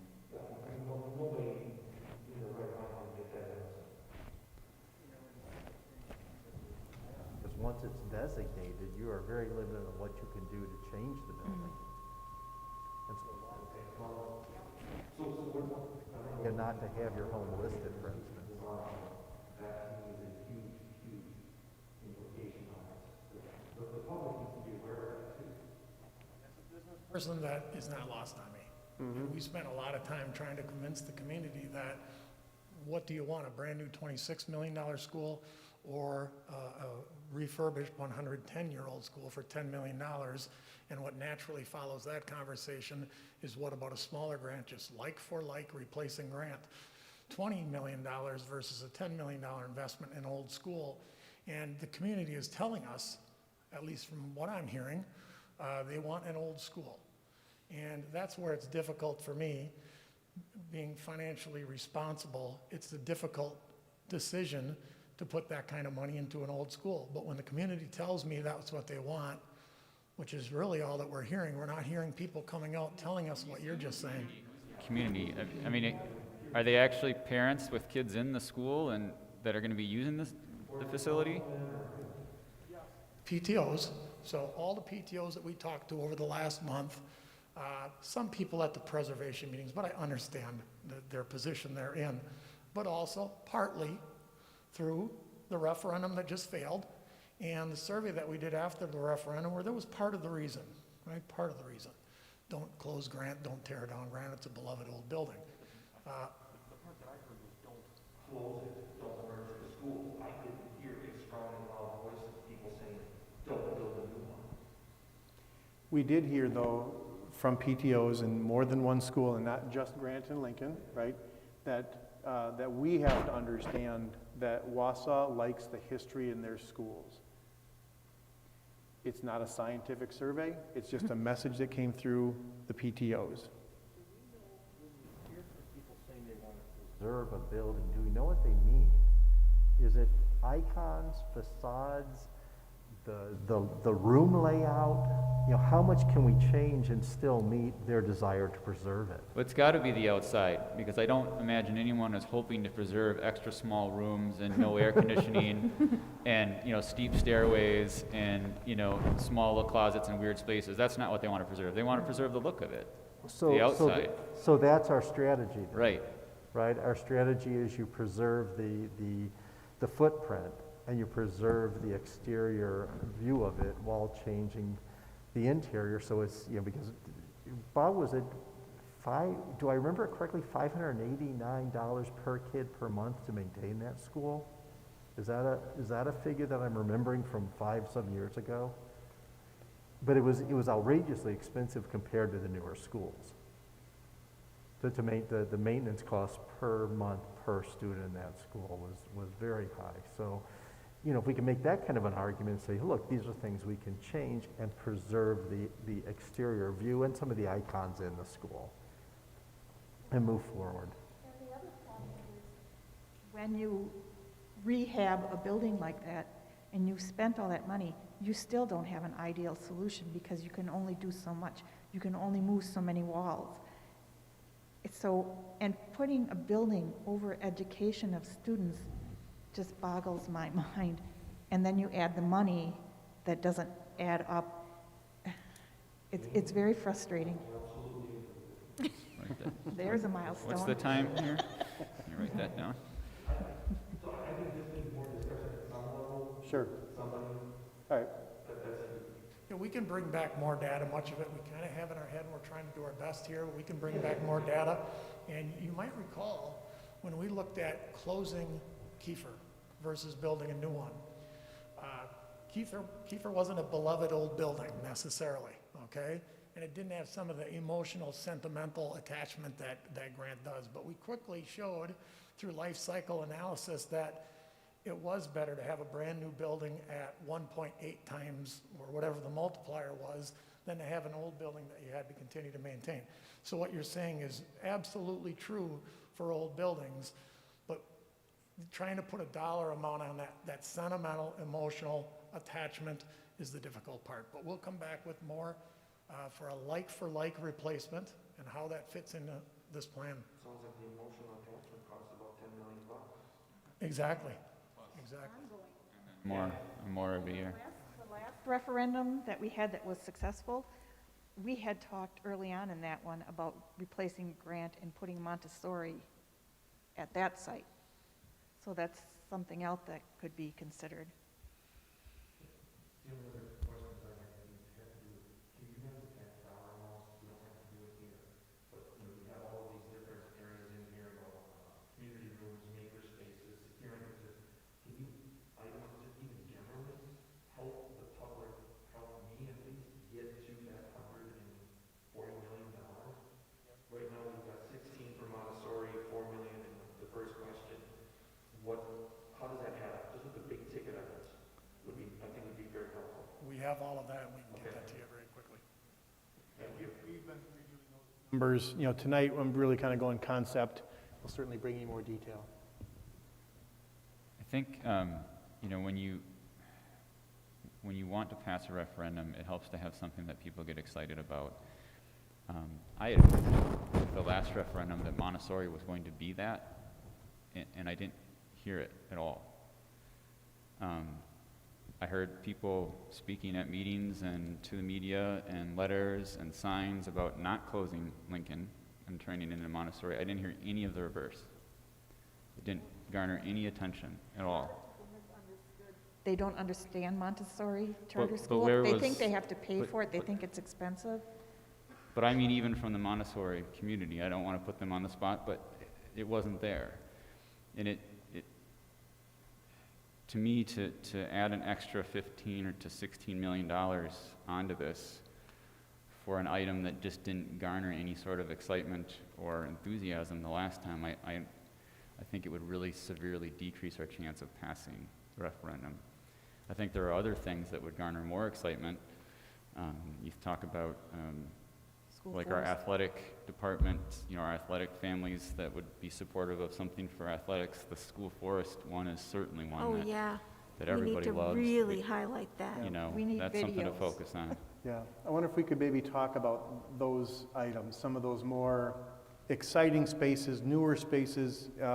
So keep that number 140 million in your mind, because right now it includes, Cassie, if you could go to the next slides. So that would include the new Environmental Learning Center. That's a really critical piece, for our outdoor learning. And Next. I think really important with that out at the school forest is to take a video of the Red Lodge, because Yep. I tell you, that was all there was when I went to school there. That was the dining hall, everything. And when I walked in there, it just broke my heart. And I Yep. think if people from my class forward were to see that, they'd be a lot more enthusiastic about a new building, because that's got to have maybe a few years left in it, because it's been shored up and shored up and shored up, and there's just nothing left. Yeah, thank you, Jane. Another space, these behavior support spaces. That would be used to, for a behavior interventionist. That's part of the pupil support team. So those would be some new spaces. Next slide. Again, that expanded pupil service areas, right? So you have to have a place for our new pupil services staff to work. The community rooms, we have some of those in our 4K buildings. They're well used. This is just a couple of images from there. Those would be some new spaces. Maker spaces. We've been having some conversations with our librarians, our principals, our teachers. These are really hands-on learning spaces.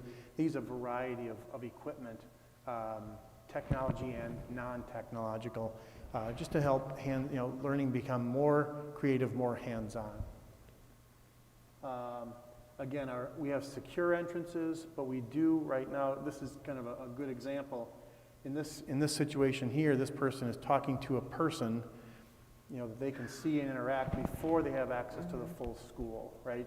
You have to be able to get through the second set of doors. And people often, frequently, they jump to the worst possible scenario. But this could be as minor as, a parent who gets admitted, who goes to a classroom and just interrupts a teacher, right, who's trying to get ready for the day. As benign as that. Or any kind of, we just need to be able to control who's in the building and where they're at. Is there another one? Well, then this would be, the Montessori we were talking about, right? If that was a direction, which I'm kind of hearing no, right? But we would have spaces for the Montessori. Those would be new spaces. They would be in accordance with Montessori philosophy. And to approach the Montessori staff and the Montessori board and talk to them about what they could do to promote it. Thank you.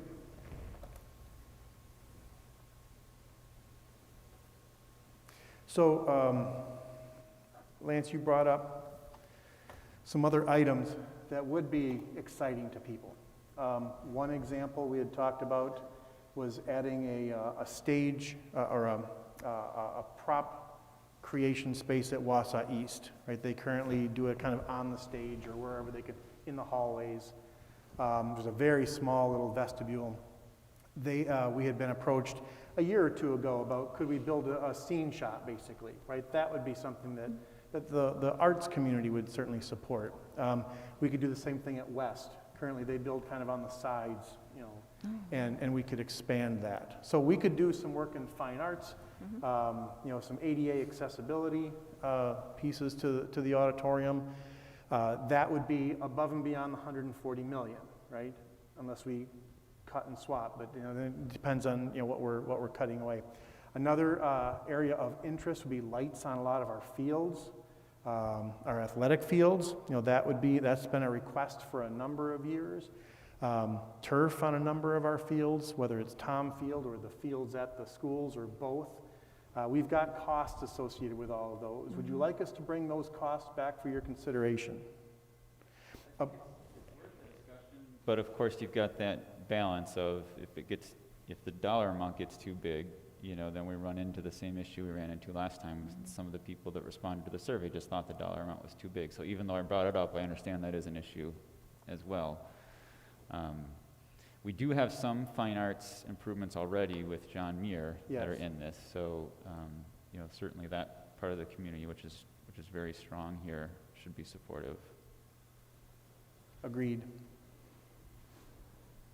All right. Where are we at?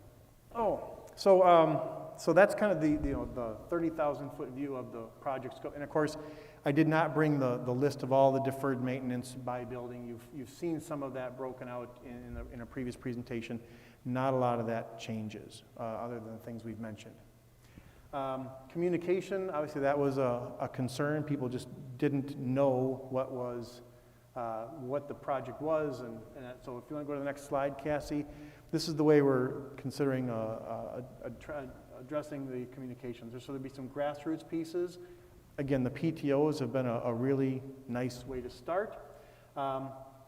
As we've heard on a number of occasions, the grapevine is alive and well in Wausau, so we'd want to work through our staff and make sure they understand the project and how it benefits them and their students. We would hope that another Vote Yes group would develop, and again, just so people are aware that can be community members, it can be staff, it can be board members, so there are opportunities there. So that'd be more of the grassroots piece. District materials, let me just go down here, see where I'm at. Those we've heard that people don't like big, long things with a lot of text, right? So we're talking about shorter, topic-specific, basically like postcards, just to, more frequent to kind of address or inform the community. We still think we need some sort of a summary of the project where people can go to one place, right? And we had talked about creating a separate website with all of the pertinent referendum materials and just link it to our current website. It's so that's something we're exploring right now. Social media, obviously, that would be a strong piece. We're talking about school-specific videos. A number of our principals are very excited about this referendum, and they and their staff and some parents would be very willing to do just kind of take a tour around the school, right? Here's where we need this, and here's where we need that. So. And then, of course, we didn't really leverage mass media, but television and radio would be we're also getting some estimates on using those tools. Questions or suggestions around communication?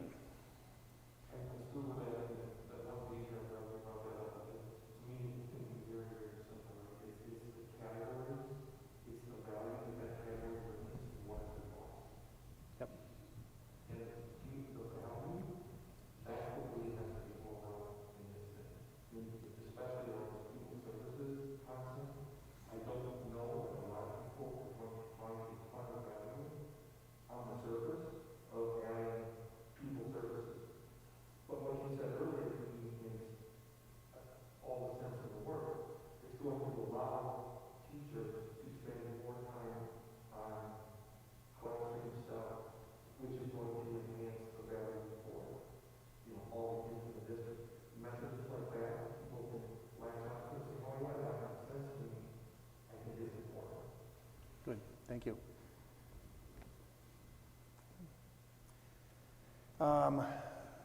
We never want us to forget our strategic plan, even though we're in the middle of a pandemic. That work continues. So, next slide. Sorry, I'm Cassie. I moved up here. This is just reminding us that this referendum does support a number of our areas in our strategic plan. I could certainly speak to those in more detail, but just wanted to leave that overview for right now. So I've written down a few notes here. We are, what I'm hearing you say, we're talking about some comparable costs for grant. We're going to do a little more research on grant, bring that back for you for some more consideration. Speak with the Montessori folks, get their feedback on their situation. We've got some feedback on communication. Are we on the right path? I think we're on the right path. Yeah. What was the dollar amount planned for John Marshall? Do you know that, Bob? Can you look that up? Marshall, because it needed air conditioning. $7.9 million. 7.69. Now, obviously, replacing Marshall would cost more than Grant because it's a bigger school. But I do think it's a conversation we have to have about, do we want to be putting, $10 million in increased maintenance costs over the next couple decades into an old building, or do we want to try to replace one? I don't think we could afford to replace multiple buildings because the price tag would go so high, but if it's, whether it's Grant or Marshall or whatever it might be, maybe there's a compromise that could be reached where it's a replacement, but it's not. We used a picture in a board meeting once. It was just a stock photo of a modern school. It doesn't have to look like that. It can have the same entrance. It can have, there's got to be a compromise that we can reach there that doesn't involve putting so many millions into an old building and still keeping that super old building. We can get that. So, when I saw your presentation here, I was impressed. I like it. And I want this for our schools. I do. But I still don't think that 2021 is the year for a referendum. I really think that the best timing would be 2022. And I still think that because we are in a pandemic, it's going to end next year, and people are still underemployed. The county passed their budget a month ago, and property taxes are going up. And if we look at what was presented to us last week, the number one reason why people opposed the referendum in November was because they wanted their taxes to go down. So I understand the comment that, we're just putting the question out there for our constituents to give us an answer. But, I look at it as, we are also representatives of our constituency, and we should also know what they want as well. And so I think, in 2021, our constituency doesn't want this. And maybe in 2022, that's what, they would want. They would reconsider. And so, I look at this and I'm just like, we need this in our schools, We really do need this. But again, I think the timing's not right, and I think it would be better in 2022. I know we need this now, especially for the Montessori school, because they really do want that building. I feel, their urgency, I really do. But I just think in 2021 it's not the right timing. I think it would be better in 2022. I still think that. Thank you for sharing that. And actually, that's a good topic to explore if you can give me just a couple of minutes. So currently we know that if this referendum does not pass, it does not lower people's taxes right now, right? A year from now, I think they'll go down a little bit if we don't pass a referendum. But let's just talk it through. So if we went to referendum in April of 22, and Bob, correct me if I make any false statements here. I think the mill rate would drop a little bit, and then it would go kind of back up, which does now start to add a little more anxiety to people, right? Their taxes drop a little bit, and then they're going back up. So that is a concern. Secondly, we don't know what will happen with interest rates. Right now, we're looking at a 2.75. Even just a few months ago, we were looking at 3%, which on 140 or 150 or whatever 100 million, it's a huge additional cost to the community if our interest rates rise. So those are two thoughts. A third thought is as we've heard from our friends from Nexus who are working with contractors all the time, right now, contractors are looking for work. We don't know if that'll be the case a year from now. I'm guessing there's probably a lot of pent-up projects. There could be, we could have a lot of competition for contractors a year from now. And speaking of a year from now, what we'd really be talking about is at least 2 years. Because remember, if a referendum passes in April, then we do all the engineering, because we don't pay ahead for this, right? We don't do the engineering and the architecture and all that until the community has said, yes, do that project, because it's fairly expensive. So April of whichever April, the engineering and the architecture is then conducted over the summer and the fall. We go to bid late fall, maybe early winter, for a groundbreaking the following spring, so we're another year out. So those are I understand your concerns. I do, and that's certainly something, the board has the authority to say yes or no, but those would just be some of my reasons to continue, but I appreciate you sharing that. Right. I mean, can I? Interest rates can will I go respond? up, and we will get less bang for our buck. So to get the same things we want now, or we're asking for now, it would cost more, or we'd have to pare more things off our list.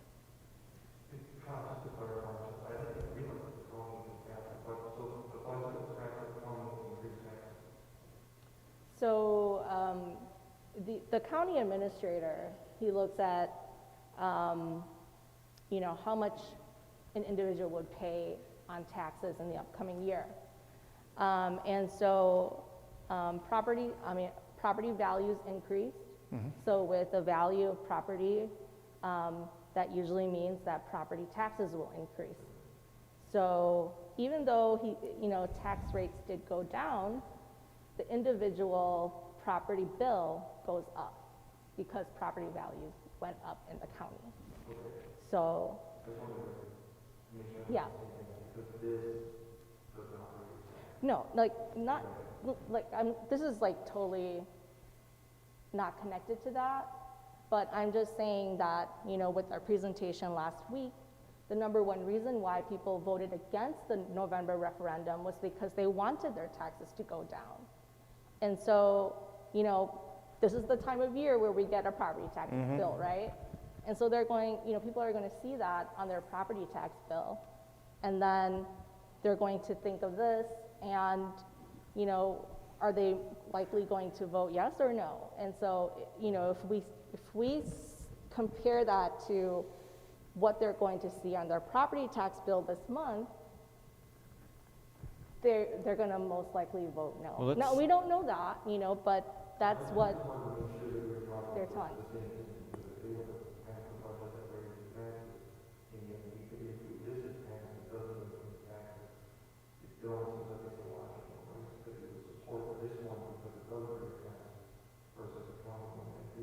No, right, yeah. If the voters did say no in 2021, or does anything prevent us from having another referendum in the following year, in that April? It would be the next April, because there's no November, right? So it'd be the later. Correct, and you can only have 2 questions per year. Right. So 21, we wouldn't have any more opportunities even in 21, and then in 22, we'd have that one opportunity for 2 questions. Right. I wouldn't want to go to referendum for something we didn't think had a chance to pass, because a bunch of work goes into it. You're right. But I guess my point is, if the community does say that time isn't right, and they're not in favor of it, it doesn't foreclose us from going to referendum a year later, although it may be for a different amount or for different projects, because the cost may be up by then. But we could come back to the drawing board if we needed to. I think it's worth repeating too, because I've heard this from some community members regarding the pandemic and individuals that want some focus on the pandemic and then referendum later. But the point was made last week, which I think bears repeating, is that we do have to think long term. We do have this incredible opportunity in front of us, and then you know, the John Winters was here and we discussed we were just talking about the CTE program and what a successful referendum that was, and look how incredible it's been for the district. So I think it is really important to keep in mind that we are going to get through this pandemic. The end is coming, but these changes that can happen will be beneficial for generations to come. So I do think that it bears repeating. You're going to have some time to think about this between now and January 11th, and I don't want you to have all that time without having this in mind. Kyle, I'm glad you mentioned that about the property value going up, and that sometimes dilutes the mill rate increase. And we talk about this every year during our annual meeting and the prior meeting, and maybe now with the referendum at the forefront, some of that sticks a little bit more because we have a home for it to live in our mind.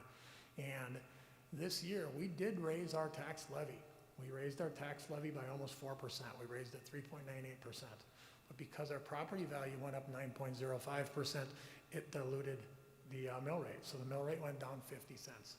But of that 9.05% growth in property value, there was probably about 3.5% that was net new growth, new construction. So if somebody comes in new to a neighborhood and builds a big factory, that really helps the rest of the tax. The property tax burden, right? But if everybody gets their property value assessed up and everybody's taxes go up as a result, not so good.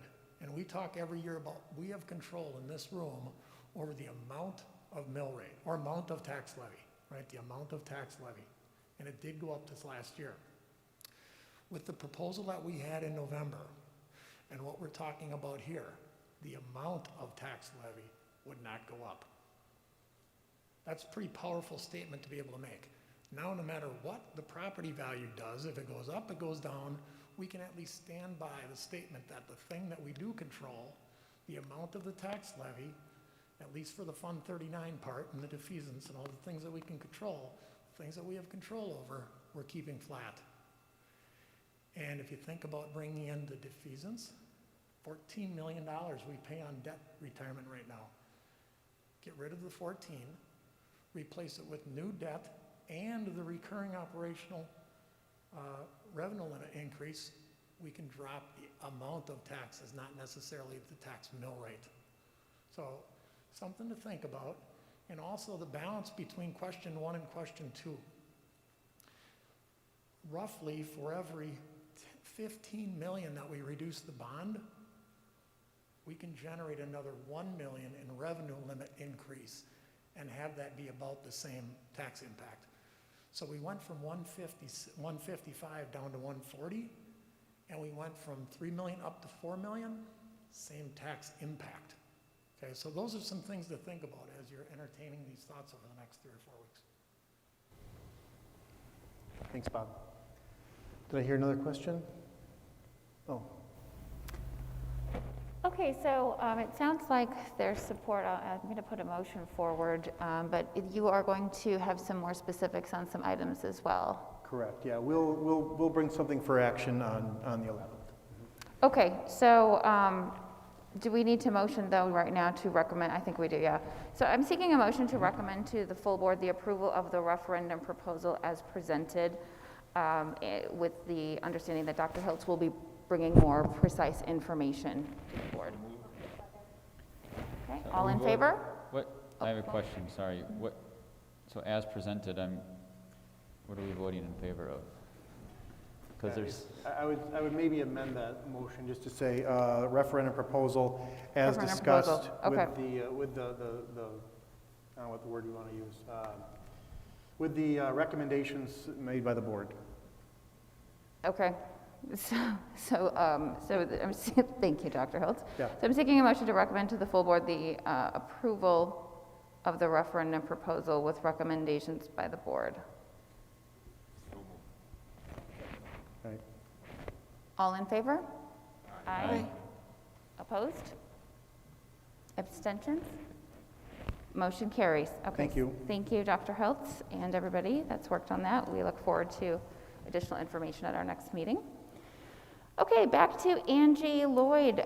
We have the agenda item 6, recommendation for open enrollment seat availability. I'm bringing this on behalf of myself and Wendy Cartledge. Every year we bring this to you, it's state statute, and it really is just a moment in time that we're looking at when we're looking forward to open enrollment for the following year. Based on this year, and you can go right up. Sorry, down. Yep. There you go.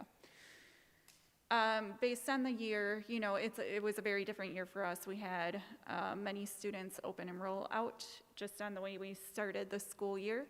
But based on what we are projecting for next year, we would have no limits set at the elementary level. At the middle school level, we would have some spaces available at Horace Mann, but again, at John Muir, we would not because of building capacity concerns that continue over there. We have a few more spaces than we did in the past, but we would like to reserve them for people who live right in our community. 9th, 10th, 11th, and 12th grade, we do have some availability for seats. Montessori always does a lottery in February, and then Wave Elementary, which will continue, and secondary, we do not have a limit set. In the area of special education, that continues to be an area where we struggle to find staff. So our deaf and hard of hearing program will be capped, as well as physical therapy and occupational therapy. It's incredibly hard to find therapists at this time. So we do share one right now with Merrill, but we don't feel like we can take any open enrolled students from any other district due to staffing concerns in those areas. So my motion is to approve our seat capacity for next school year. All right, does anybody have any questions for Angie?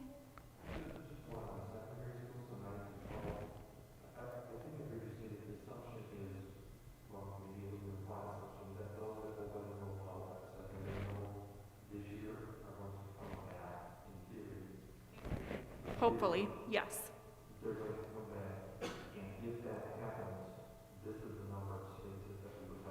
Nope, this is based on what we have right now. So we have an algorithm that the state gives us. We input our data, and this is what it comes up with that we can take right now based on the students we have.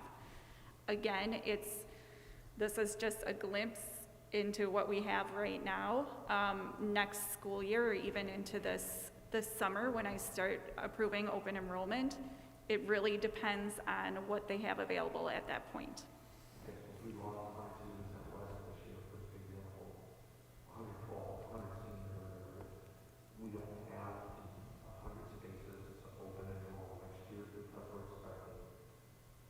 And staffing changes too. So it bases it on, yeah. So the algorithm looks at staffing changes. So if we are reduced by 100 students right now at one of our high schools, then it takes that into account for next year as well. Yeah. Sorry, I have to bring it to you because of state statute.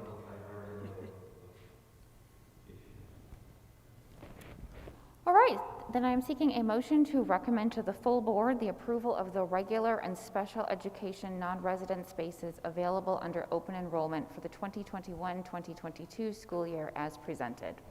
So moved. Second. All in favor? Aye. Opposed? Abstentions? Motion carries. Thank you, Angie. Okay, the next item on the agenda is agenda item 7, involves citizenship policy.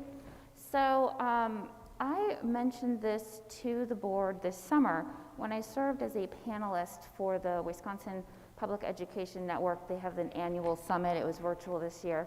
And one of the fellow board members was talking about this policy that they had recently adopted in their school. And it seemed like something that would be embraced in our district.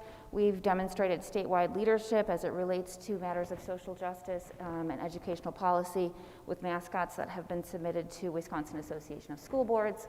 This summer, this board, along with the district administration, issued a statement on racial equality and social justice. And really the thought behind this policy is to ensure that we have graduates who go out into the world kind of understanding their place in the world, and how that is, understanding there's diversity, whether it's educational differences, social differences, cultural differences, whatever they may be. And I suspect that there is some level of this happening at the secondary level, which perhaps Dr. Rauscher might be able to speak to, or Dr. Hiltz, but we don't actually have a policy on that. So that was the purpose for bringing this forward. Question about this particular policy. It comes across to me from a negative perspective about all people are downtrodden. It doesn't do anything to talk in terms of resilience and demonstration of people who already accomplished and come out of those kinds of backgrounds.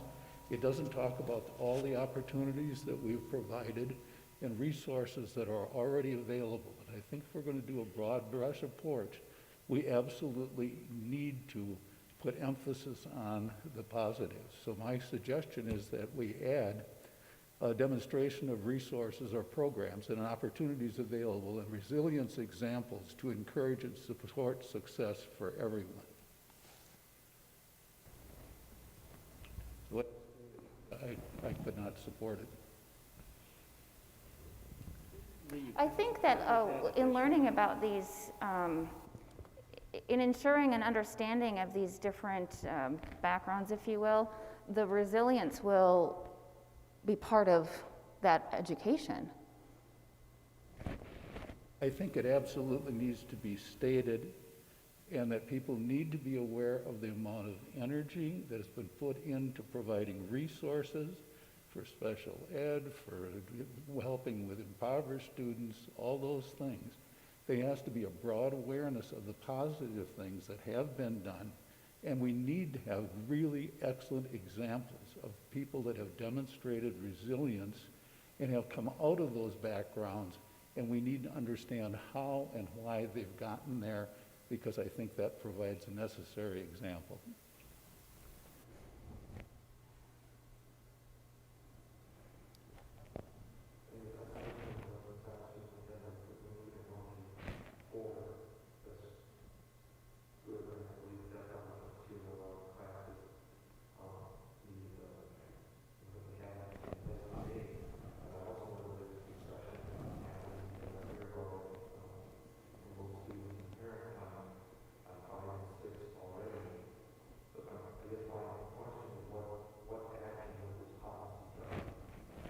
Well, and that's something Dr. Hiltz mentioned, that they are already having discussions. I don't know if it's just at the administrative level or also staff discussions on this awareness, but it would demonstrate that this board sends a message as it relates to when our students graduate from this district, this understanding of our place in this world, and understanding that we are all different, and being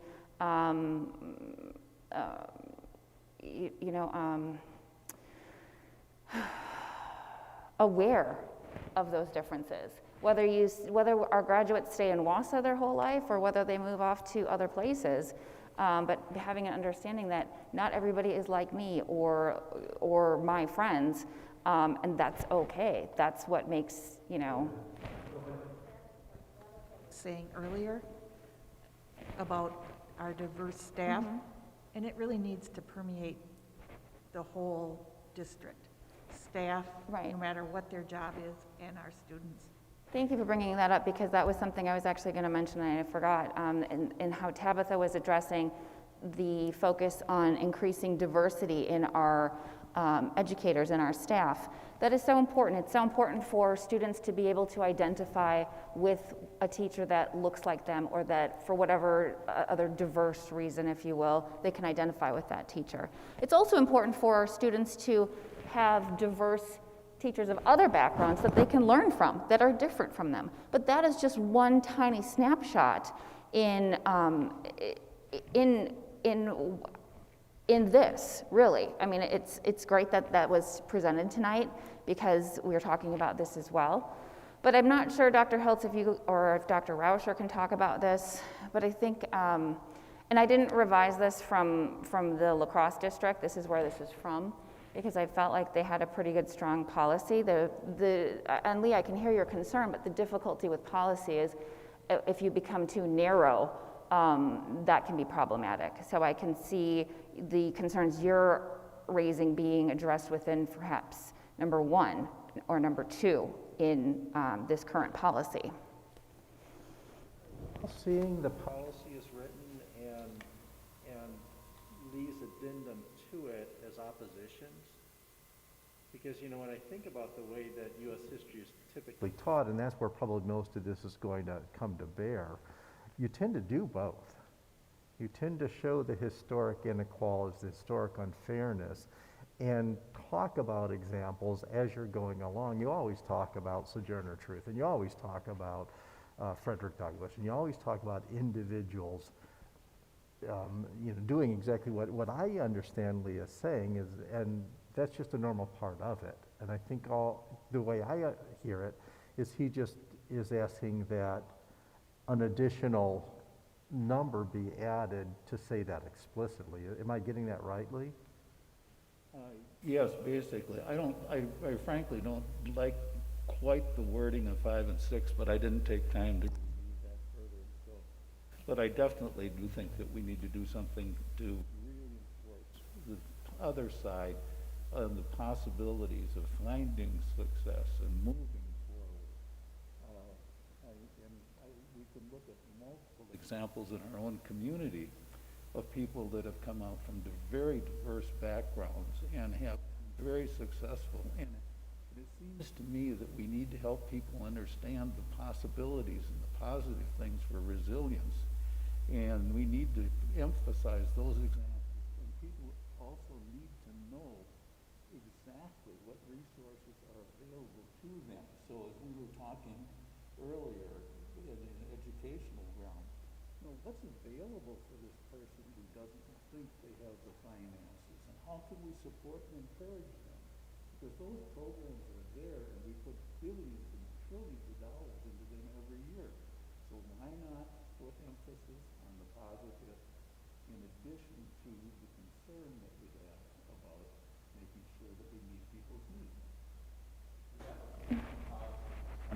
2210, which it's the policy that talks about curriculum and requiring inclusion of Native American studies and financial literacy and multicultural education. It would seem that if we wanted to add to that, it would make more sense to add to the policy that already exists by adding a few more provisions than to create a completely separate policy. Because we already have a policy that, it's talking about multicultural studies, for example, and financial literacy, and I could see addressing the concerns that you bring up, Tricia, and that Lee brings up as part of that policy. Although I understand what Pat's saying too, is what does this change?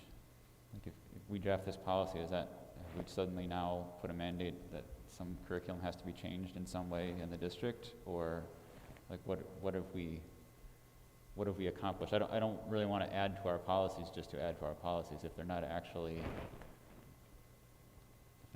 causing any sort of change, or requiring something that's already going on to continue. Then it seems that we're really more making a statement than really drafting a policy.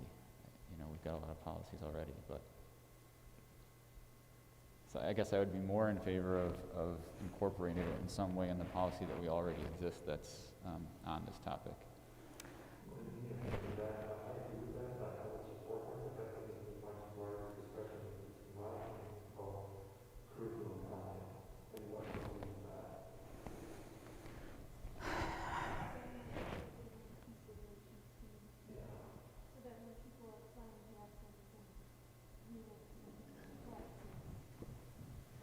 Dr. Hiltz, can you share what the discussions have been? Because I don't think that this is translating well, because I hear Lee's concerns about addressing resources. That's not what this is about. And I'm hearing other concerns over here. This isn't to say, oh, in this grade you have to do this. This is saying that when we have our students that graduate this district, and perhaps that's where that language should be added, that is, if they graduate from this district, this is an understanding of some education that they would have received. And so I don't know if there's some conversation that you can relate to the board. Yeah, one, I think this is a very healthy conversation. And to your point, Lance, and correct me if I'm wrong, Trish, but yeah, I do see this as a statement as opposed to a change that's being mandated. And I hear if the board were to adopt a policy such as this, it really does speak to self-advocacy, self-awareness, awareness of others. I'm certainly not opposed to both and kinds of solutions, right? Saying, you know, here are your rights and responsibilities. You know, these, you know, and there's a number of skills here. It also speaks to, you know, being a member of a global society.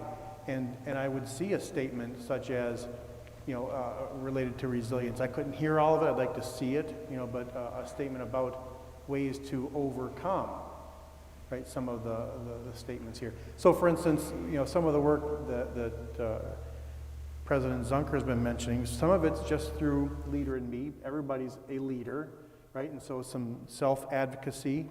In that we also have had some conversations about student advocacy. We are interested in hearing more of the student voice, you know, in our decisions. So, you know, there's been some work around that. We have done also some preliminary work around implicit bias, and just understanding that that's not it's just reality. It's not it doesn't mean that someone who has biases is a bad person. It's just part of how we are wired, and what are some potential outcomes from implicit bias.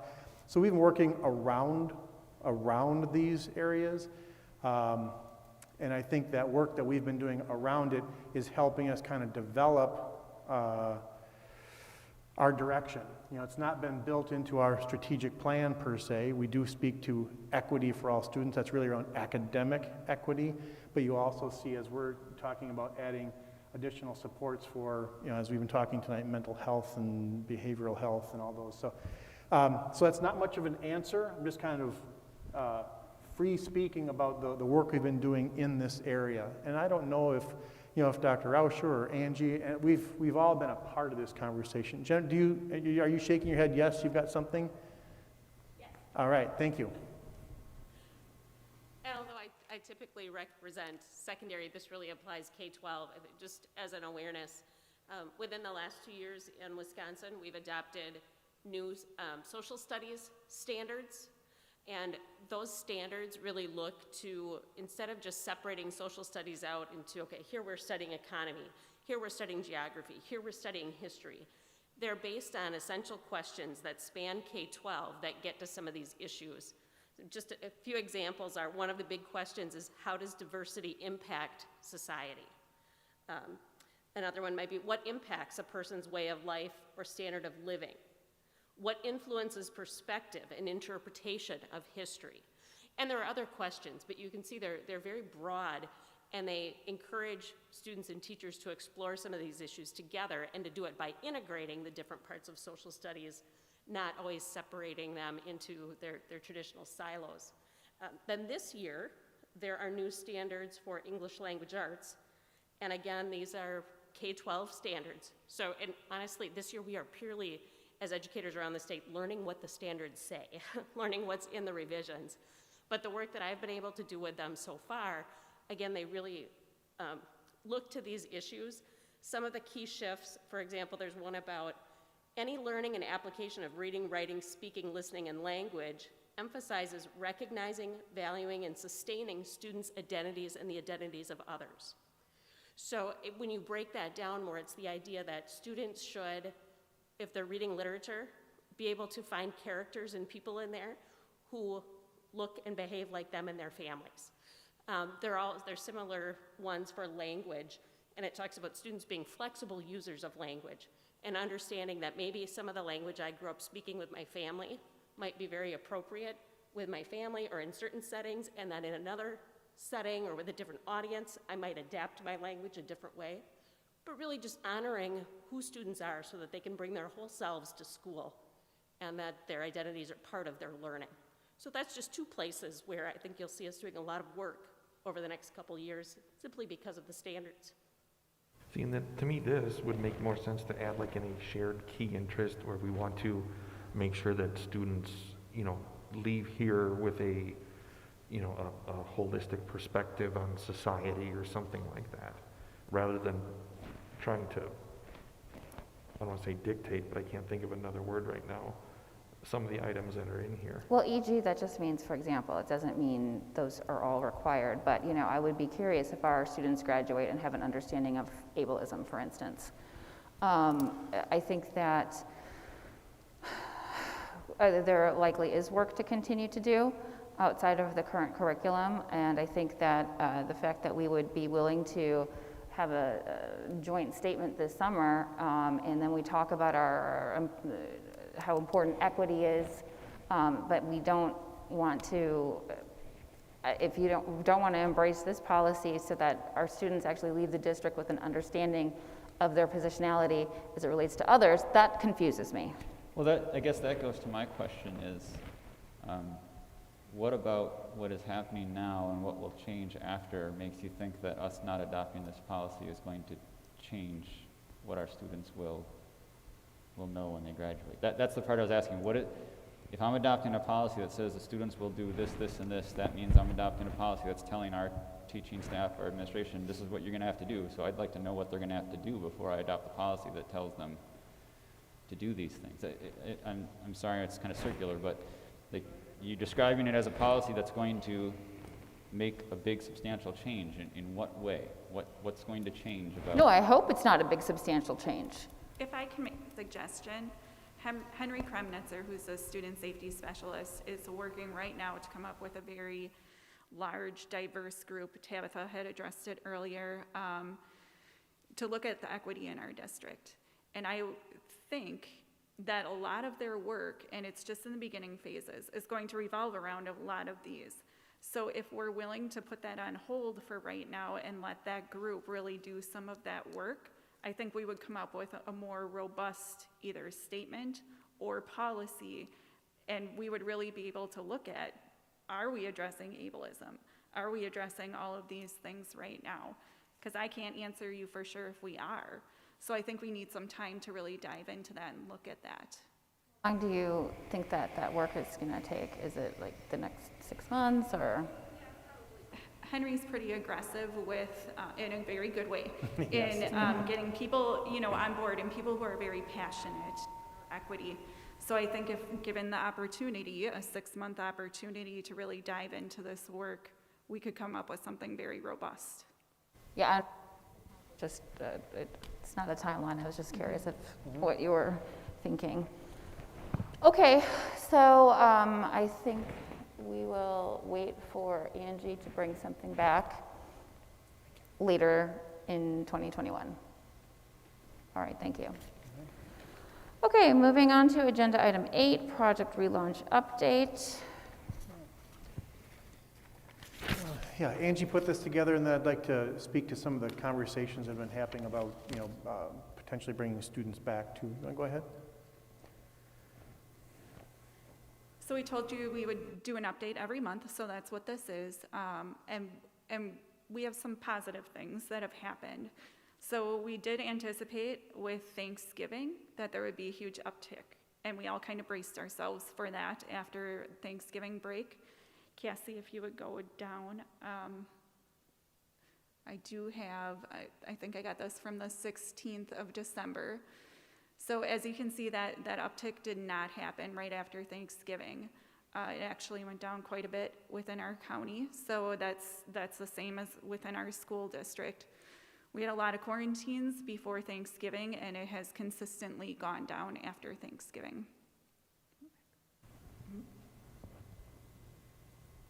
Our safety mitigation measures, we know that they're working. The 6 feet of social distancing, face coverings, and hand washings. We know that the virus is not spreading within our schools based on our tracing, our contact tracing. So even when there is a case, right now, very few people have to be quarantined. We've quarantined approximately 6, I forgot to look at the number today, but it's between 6 and 8 classrooms. They were all at the elementary level, and it was more erring on the side of caution than anything. So even within our elementary classrooms, they are doing a knockout job of keeping these safety mitigations in place so we do not have to quarantine large groups of students. And then the Marathon County Health Department expressed their surprise and their gratitude, and they're very pleased with the job that we're doing to keep COVID numbers low. So again, the mitigation strategies mixed with getting sick kids out and keeping them out have led to us not having to quarantine many people. Any questions about that? Well, I could continue the conversation. Thank you very much for sharing this. I know that there is interest and I think maybe even a little bit of excitedness, about a vaccine and maybe kids coming back to school. And certainly we heard last meeting about, the struggles that a number of our students are facing. And we've got some things in place that are trying to help mitigate the academic struggles. So we've been hearing from some parents, and I think there's a number of people from all sectors that are interested in expanding the amount of time that the number and the amount of time that students are spending in school. As we've been exploring that, one of the points that people have made to us is that other schools are in school full-time, 5 days a week, and their numbers are similar to ours. I was only aware of one, and I think it's fair to use district names here because people know. So I had talked to some folks from Edgar. They are almost 100% in. As I talked to them, though, they're also able to socially distance, whether they're using expanded spaces, smaller class sizes. I don't know all the details, but that was the one I was aware of. And so as some parents reached out to me and said, there's a lot of districts that are doing this. A couple that came to, I share with me who. Mosinee was one, and I know Mrs. Lloyd contacted some folks from Mosinee. Merrill was another. So, for instance, I reached out to Merrill and said, tell me about your situation. Are you fully in school? And they said at the secondary, about 50% of their students are full-time in school, 5 days a week. Another 20% are on an alternating cohort, and about 10% are fully virtual. And they, of course, they've required their families to use they have an academy, a charter school of some sort that's all virtual. We opted not to require our parents to do that, as you might recall. So in Merrill, for instance, roughly 70% of their secondary students are in school at any given time, which is very similar to our district average is about 65%. It varies by school, but we're very similar. At the elementary, they are almost all in person. So I talked to them, I said, how do you socially distance your elementary students? And they can't. And they are really struggling with the contact tracing and the number of quarantines. So as I think about our current situation, what the information we have is that our practices are working in terms of minimizing quarantines. Our students are struggling, though. A number of our students, in particular our virtual students, are struggling. Now, I want a caveat on that. When we presented that data last meeting, that was for first quarter, right? And so we will be bringing updated data in early February, so we can look and see what's happened in second quarter when the semester ends at the end of January. So what's really changed? Our awareness that a number of our students are struggling, that's become very obvious. We're aware that our mitigation practices are working. The statement that other school districts are fully in person and have similar number to us, I've not been able to verify that. Again, Merrill is very similar to our structure. Mosinee, Angie, could you, I don't remember what you said about Mosinee. And while she's coming, I'll remind, there was also a rumor that DC Everest was going to go full-time. I called them, they are not. You know, we're in regular conversation with Marshfield and Everest and Rapids and others, but what did you hear? Mosinnee's situation is that they have about 10% of their kids that have chosen to stay virtual. So all of their elementary kids are there. If they have to quarantine, they quarantine entire classrooms in Mosinee. It's very difficult for them to maintain the social distancing, but they, of course, do their very best to do that. Their high school just went down to 4 days of school per week. They now have Wednesdays off, and their middle schools are 5 days a week. Thank you. So let me stop there and see if people have questions or comments. Well, I'm glad you brought up the information that we received at the last meeting being based on the full virtual, because we've received a lot of contacts from people saying what you're doing now isn't working as shown by the information at the last meeting, but what we're doing now isn't reflected in information at the last meeting. That was the full virtual result. So I'm hopeful that the updated information that we get soon shows an improvement now that we've brought some students back in the building.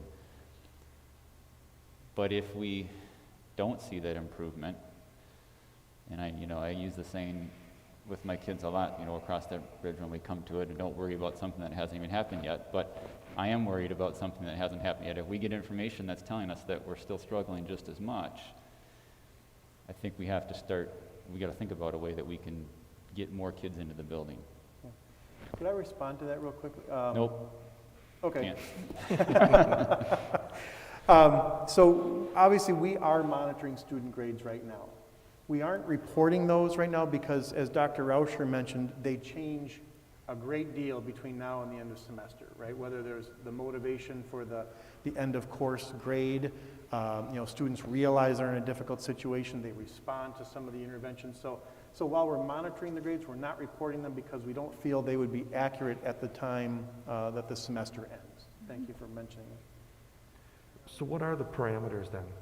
Like what has to happen in order to get back full-time in person? What are we waiting to see happen? Yeah, so, Pat, I know you asked this last time, and I've been, trying to answer that question. And frankly, and I don't want to open a big argument here, but the board can bring students back whenever the board wants to bring students back. There's no mandate for what we're doing. We've brought a recommendation. The board voted, to put us in the situation we're in right now. And frankly, I think we're in the best situation we can be in. Are there some metrics that would say, boy, it's time to bring students back? As I've reported before, we've sought those out from public health experts. There aren't any. There's no one who will come out and say, when you hit this, this measure, that students should come back. In my mind, the question isn't when they should come back. In my mind, the question is, when can we bring students in, and when a student invariably, or a staff member, invariably gets ill, when do we not have to quarantine an entire class or several classes at the secondary level? And I don't see that happening until we have a significant population vaccinated. But again, that's me as an educator speaking on an issue of public health. So I'm open to. Well, and that's what makes secondary so much harder, because if we had all of the students back in the buildings at secondary level and we had a positive test, it wouldn't be a classroom of 30. It would be, it could be the whole school even, depending on how because they don't stay in the same class all day. They're with different kids, different times, and then you've got the teacher as well, and then the teacher also has 6 different classes of, hundreds of more students, and so That's what made the secondary decision so much harder. Yeah. because those But I think quarantines. what we have to start looking at too, and I get it, there are no metrics from the health departments or what have you, but I found no less than 8, in fact, I read most of them, 8 studies over the weekend. They don't find these spreading events in schools. They just don't. And whether people were quarantined or not, the kids aren't getting the symptoms. I think that's different for the staff, which is why I mentioned last week, I think that it needs to be tied somehow. If you're going to have vaccinations available to the staff, and again, we can't mandate that, and there's things that'll have to be worked out there. But absent of the other things, I can't sit here and not contemplate what is it going to take to get kids back in full time, because that's what we're supposed to be doing. But Pat, with those 8 studies that you read, were they all able to social distance? Because, I've walked through our schools with just at half capacity. And these classrooms, they are packed. They're, 2 classrooms combined into one, and there's not a way to fit one more desk in there. And that's, we can't social distance if we were to open the schools back up. No, I mean, it's understood. incredible. And the premise is, I guess in a lot of these, was that the students don't pass it to one another. They haven't found that connection. Are we, in terms of vaccinations being available for teaching staff, my understanding, and hopefully somebody here knows more than me and can correct me if I'm wrong, is that teachers are being considered to be placed fairly high in the order, not as high as frontline healthcare workers, but fairly high. But we're still looking at May? No, January. That soon, you think? The Moderna vaccine, there's 100,000 doses delivered to Wisconsin this week. 23,000 are going to extended care nursing homes for their staff. The other vaccines that Pfizer delivered are already hitting the healthcare workers. The Moderna is going to help take care of that. The next tier, when we get those, includes this tier 1A that they were talking about, which is educational staff. Mm-hmm.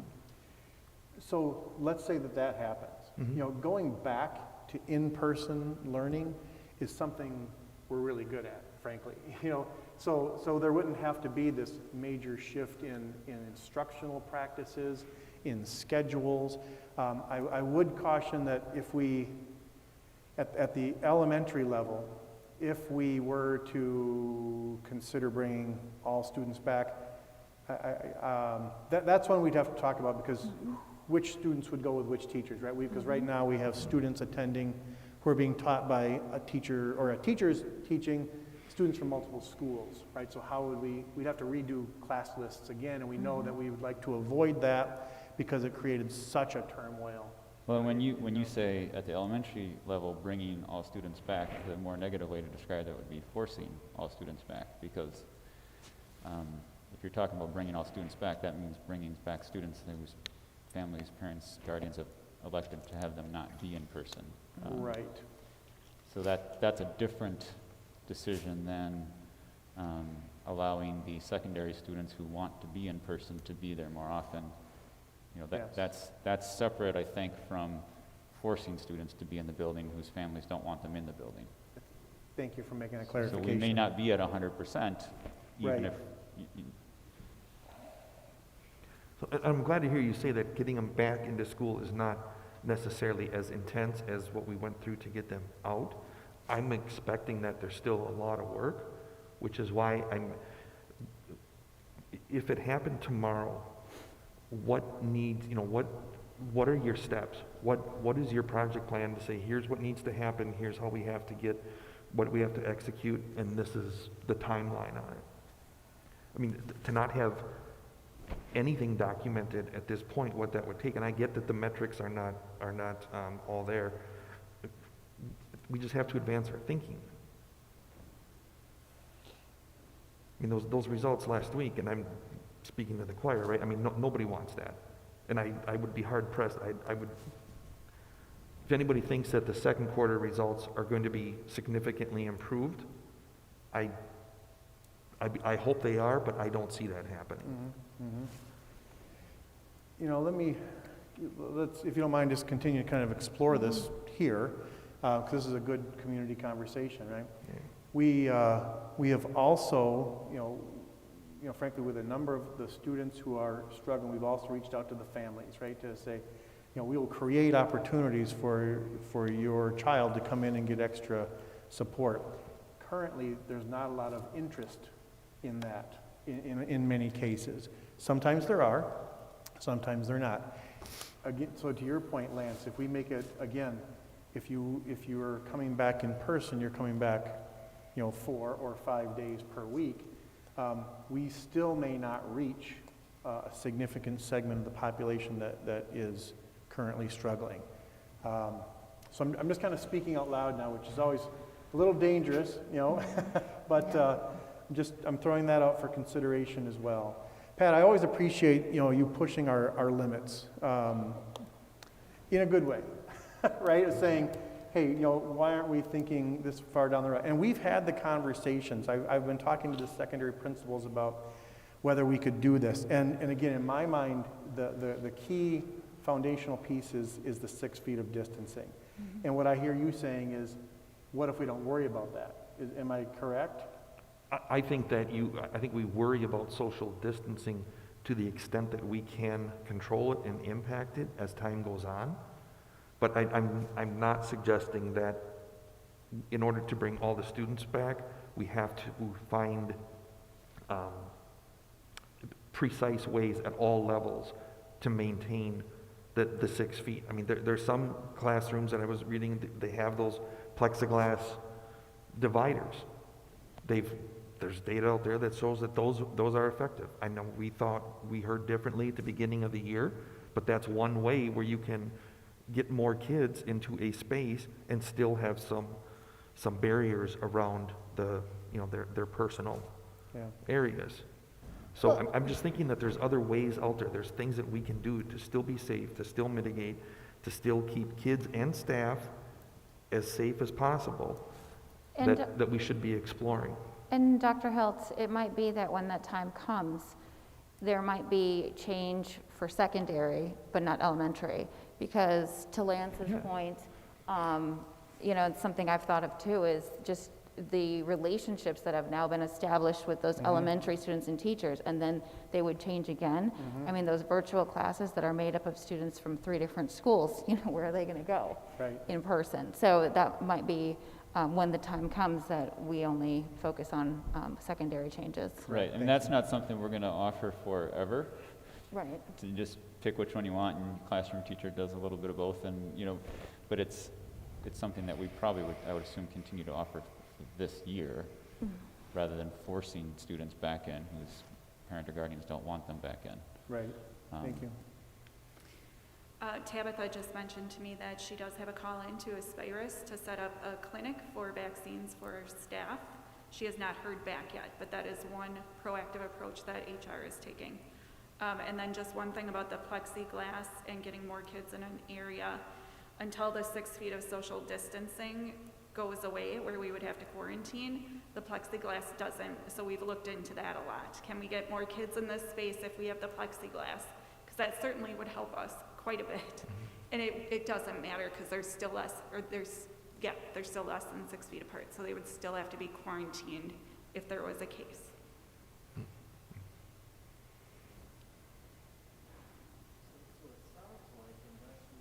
Questioning the premise of the necessity of social distancing, that we're going to have to remain in much the same modality.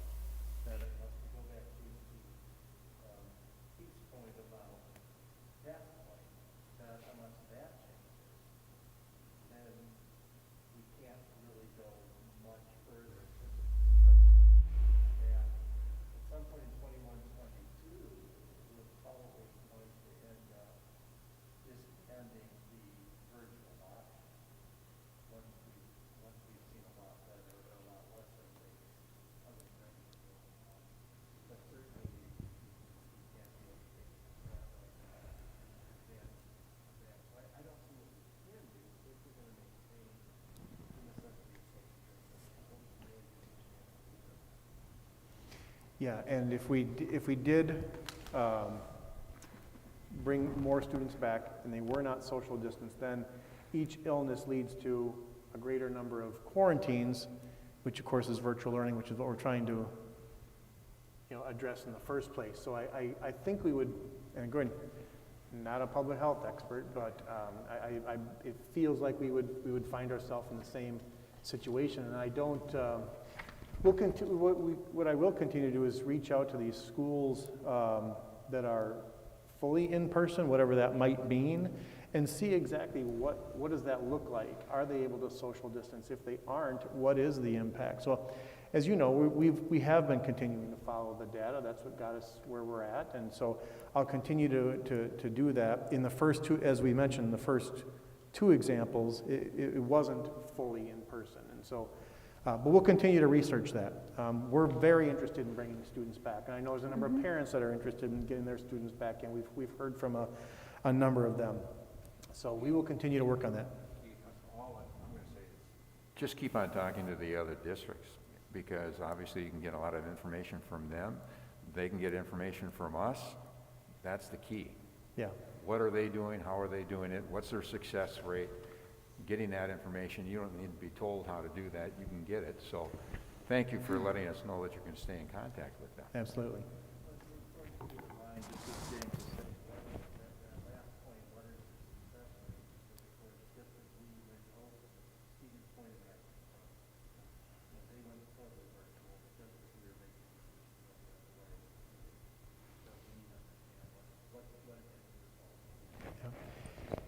Yeah, and just a note, I think we've talked about this here, but Stevens Point is going virtual in part because they are reassigning their classes to split up their virtual and their in-person, not necessarily due to COVID rates, but really for structural reasons. So just to be, transparent about that. Yeah, one of the comments I heard from one of the administrators who was interviewed on that, I think they were attempting to have the teachers do both sort of at the same time. They had teachers teaching virtual and in person at the same time, and it was like they were just getting burned out, and that was not, so they're actually switching to what we're doing. I think that to Pat's point of staff vaccinations would be a big key, and then probably community spread low enough that we don't feel like we're going to be quarantined every week if we have because there's no point to open back up with everybody in person if it means every single week you're quarantining 500 kids that have to, with no planning whatsoever, suddenly go to virtual tomorrow. Right.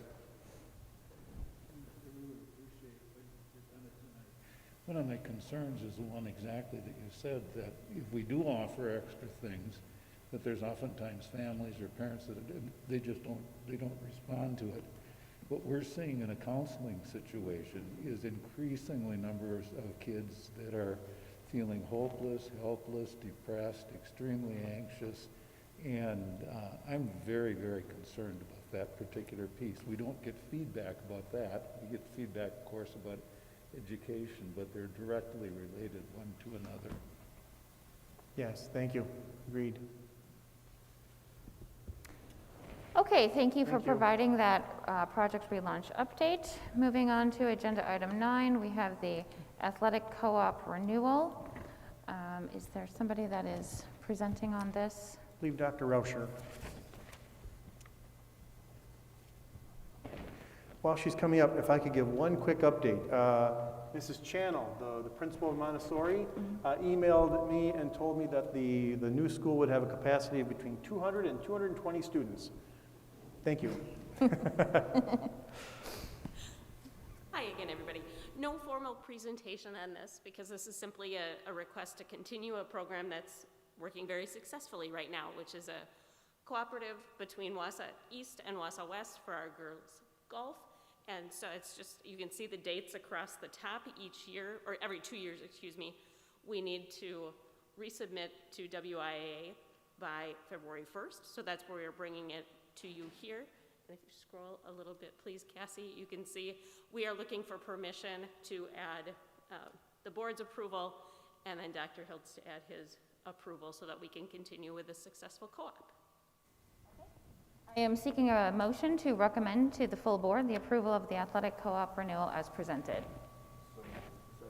All in favor? Aye. Aye. Opposed? Abstentions? Motion carries. Thank you for that, Dr. Rauscher. With that, I am seeking a motion to adjourn. So, second. All in favor? Aye. Aye. Opposed? Abstentions? Motion carries. Meeting is adjourned. Thank you, everyone. Thanks, everyone.